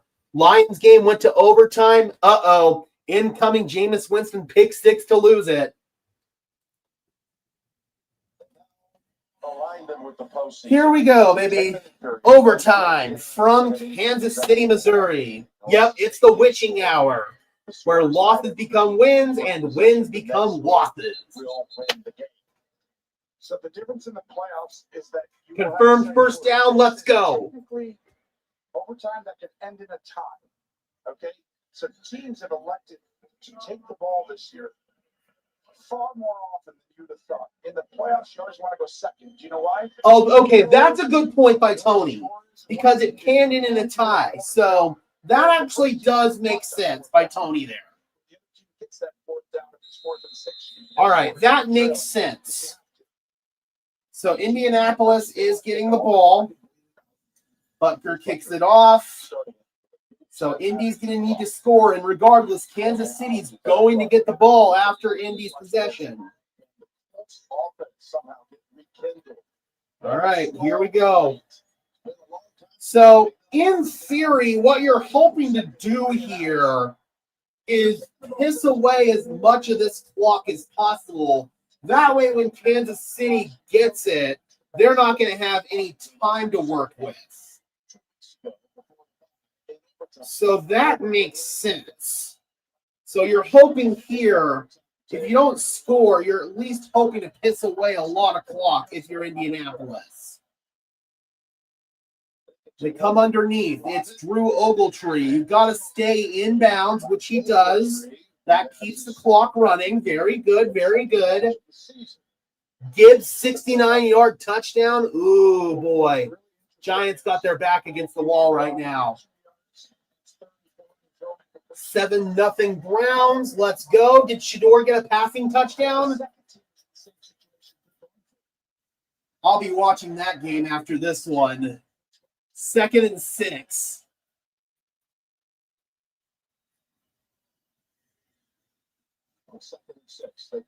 They're going to Taylor. And he stood up. Nope, he's still going. Taylor able to bounce off the initial contact and turn it into a really solid gain right there. That brings up 3rd down and 1. Just that second. Judkins got it. Bummer. I want Shador to get at least one passing touchdown. Yep. Great run by Taylor. Excellent effort. 3rd down and 1. Last time out. This will be very interesting. They get no yards here. It's Taylor. And he's going nowhere. Stopped in the backfield. Drew Tranquil. And Indianapolis will punt it away. The decision to take the ball is not looking like a good one. Now Kansas City can go down and win it with a field goal. Damn it. Pats win. Bummer. All right. So things aren't looking good here for the Colts. Rigoberto Sanchez will punt it away. They bled almost no clock. And all Kansas City has to do is get into field goal range, and wide right can win it for them. And that's going to be down pretty deep into Kansas City territory right there. Well done by the Indianapolis punt team. And are we going to go to commercial break? Holy shit, we're not going to commercial break. Hallelujah. We got Prana Molly in the house. Good to see you. Gibbs, 263 total and 3 tutties. Ooh-wee. In Kansas City, and we're in overtime. So this is good news. You're probably going to stick with what you're I think that was a block. Let's go ahead and hand this off. It's punt, and he's going to gain about 7 yards. Would have thought they would have wanted Rolo to rest his throat and rest his lips. Andy Reid was so committed to the 2nd and 3. 24 attempts for Kareem Hunt for 84 yards. I mean, they're over 30 easily today in rush attempts. They've played this close to the best. They know this is like a playoff game. Rice goes in motion. Holmes takes the snap, and they give it to Hunt, and Hunt still going. He's got the 1st down. This is not looking good for Indianapolis. 82 plays. But again, man, Kansas City win is not the worst thing in the world for the Denver Broncos here. In fact, it helps them in terms of making the number 1 seed. But still, if Denver takes care of their business, the results of this game should ultimately be irrelevant. Caliendo to run the ball, Kansas City, but I'm like, you know, I'm tired of these guys. And we got a stoppage in play for no apparent freaking reason. Probably a play clock issue. Hands on the hips. Rolling on the field with the 1st down. The previous play is under further review. Okay. So remember, in overtime, there are no coaches' challenges. All reviews and replays are initiated from the booth. 82 plays from scrimmage for Kansas City, only 50 for the Colts. I mean, what a disparity in seeing the game in overtime. There's what they're reviewing. I just think. No, they're reviewing. I think that's a 1st down. You know, look at his knee, his shin, right there. Oh, no, it might be down a little short. Just had to touch the stripe with any part of the football. I think he's got it. I think it's hard to overturn. Yeah. Yeah. Well, I have no clue why we're wasting our time with this, but here we go. It's pretty good. It's pretty damn close, man. 14.6? What? That's nutty. Oh, they're going short. Okay. Well, we didn't waste our time. They overturned the call. I think that's what they saw. It's true. And by the way, that's when the knee's fully down. So right before that, I think it is rather short damage. so what it means is Josh says he wants the Chiefs to win. All right, big 3rd down here. If we can get a stop, Colts are still alive. Since early in Mahomes' career when he got hurt at Denver, but should we tell him again about Hunt? 3rd and 1? Yeah, that's true. Mahomes, ever since that injury in Denver in 2019, he has never run a quarterback sneak since. Andy Reid will bring in Noah Gray usually to run the quarterback sneak, but he's injured right now, so I don't think you're going to do that. Hunt's success rate has been higher than the tush push in Philadelphia this year. Yeah, here comes Kareem Hunt. Sure enough, and he's got the first down. He just does that really good job of getting that. Getting dangerous here now, folks. That's why you keep putting him in. Just watch. This would be like a That's just too easy for Hunt, man. Rides the back of his center, Creed Humphrey, and picks up the necessary yardage. And now Kareem checks out. He's been gimpy all day. I think he's dealing with some kind of injury, but he's been playing really well regardless. First down and 10. Tunyon goes in motion to the left side. From under center, Mahomes play action. Mahomes stepping up. Mahomes gets it away, overthrows Travis Kelce. Kelce was open with Kenny Moore covering him. Mahomes just overthrew it. Second down. Gets bumped off, so he decides to go vertical. And this is where that looked like a rare instance where Mahomes and Kelce were not on the same page. Football that is allowed only by these two. Where he's like, listen, I couldn't get over there. So yeah, they are, Josh. Like, second and 10. Just in case someone's there. Now you got a second and 10. Handoff, Edwards-Helaire. Grinding himself forward to the 24-yard line. And that's going to bring up a huge third down right here. Let's see if this Indianapolis defense can get off the field. Mega third down coming up. It's like you got to be ahead of it before the fourth down call, because that affects your third down call. Third down and 7.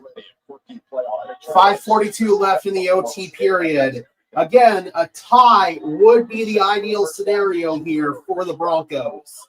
That is still in play right now. Mahomes fires, deep ball, wide open is Worthy.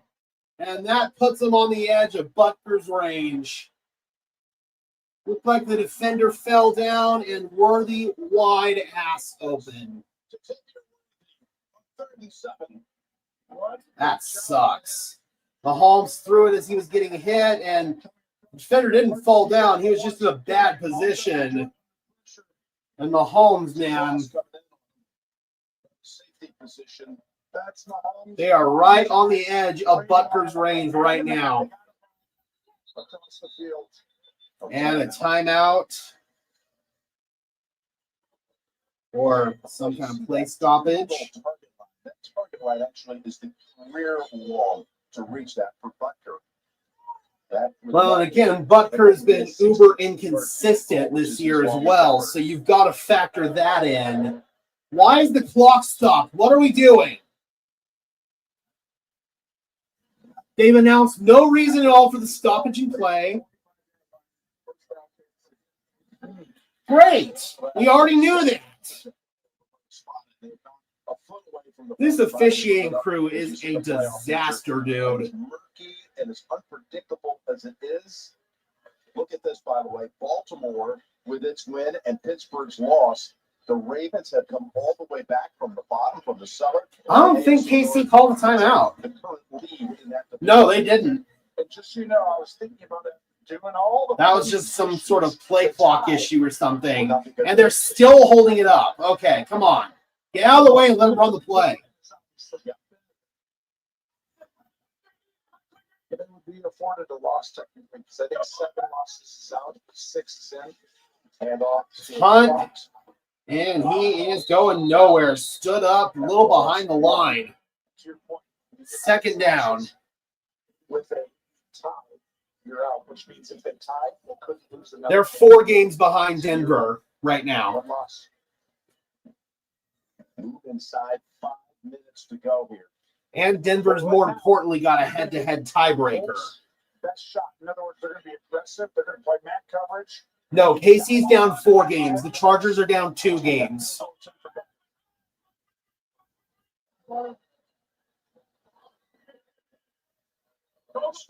Right there at the line, running down at the last minute. Mahomes Fires over the middle, wide open, Rice.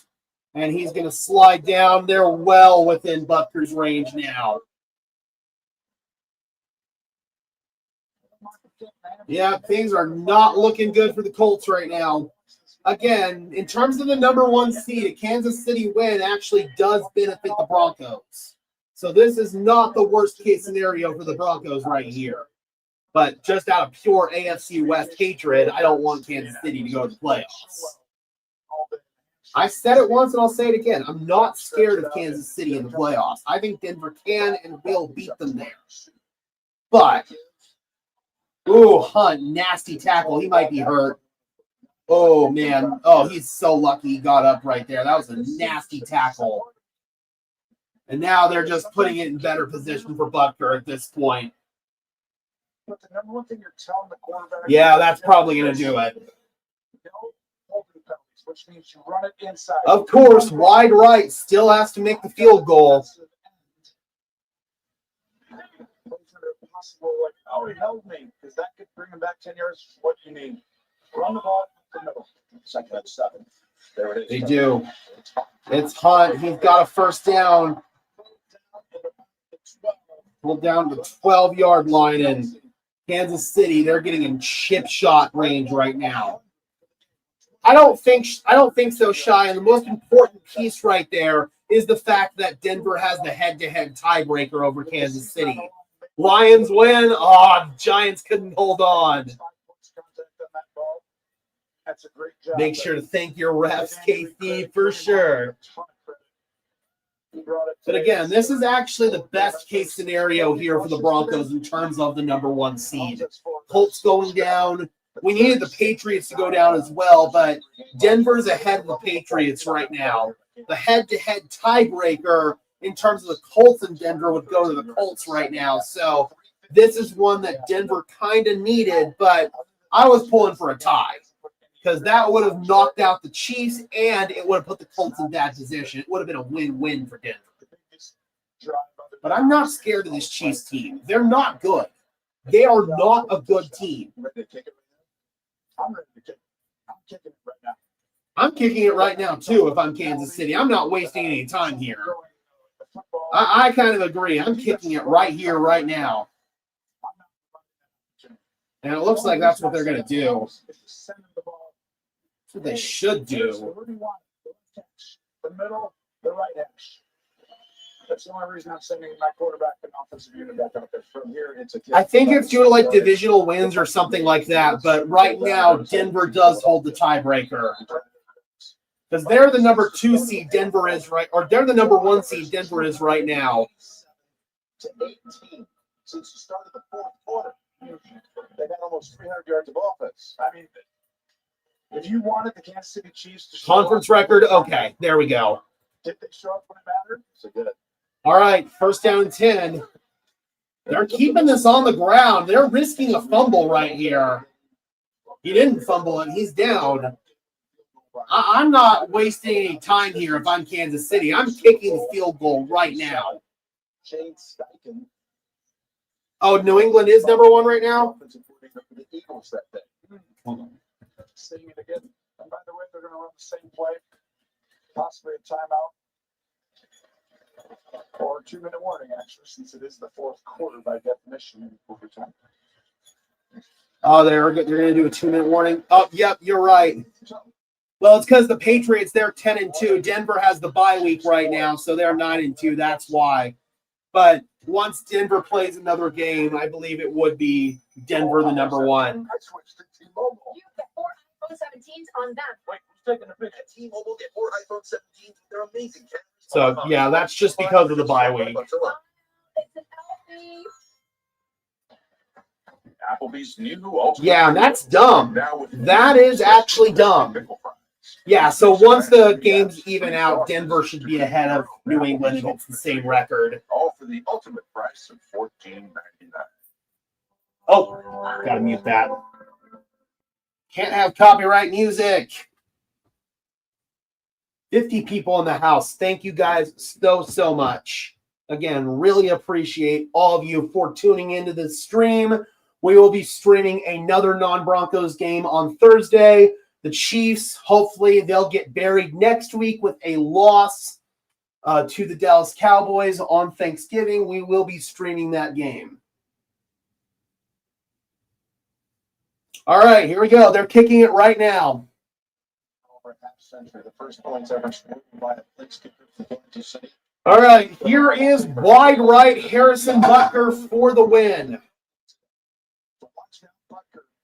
It's going to be a 27-yard try. A block would be nice. Colts do have timeouts, so they can ice him. And looks like they're going to do that right here. So they're trying to put Butker on ice. It did not look good for Kansas City for most of the game. They were down 9 in the fourth quarter.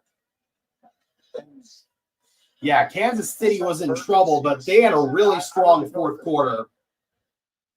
the team this year was on the line today. I'm not a fan of either one, honestly. I'm more of a brisket guy if I'm going to do some sort of protein like that for Thanksgiving. In fact, that's probably what I'm going to end up doing for this Thanksgiving. I'm going to order some brisket from a local barbecue joint. The beginning of the possible rebuild of the era. Here we go. This is Butker for the win, and this would give Denver pretty good positioning for the number 1 seed.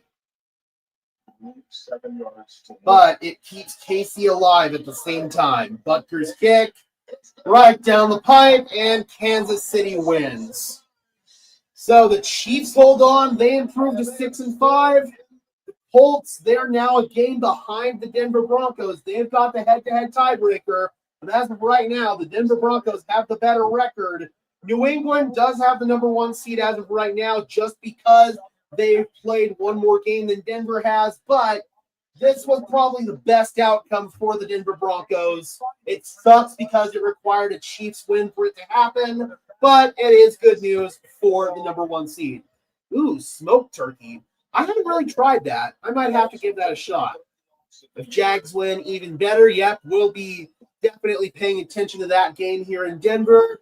All right, guys, we're going to go ahead and wind this one down. Thank you so much for joining me here on this stream. I really appreciate it.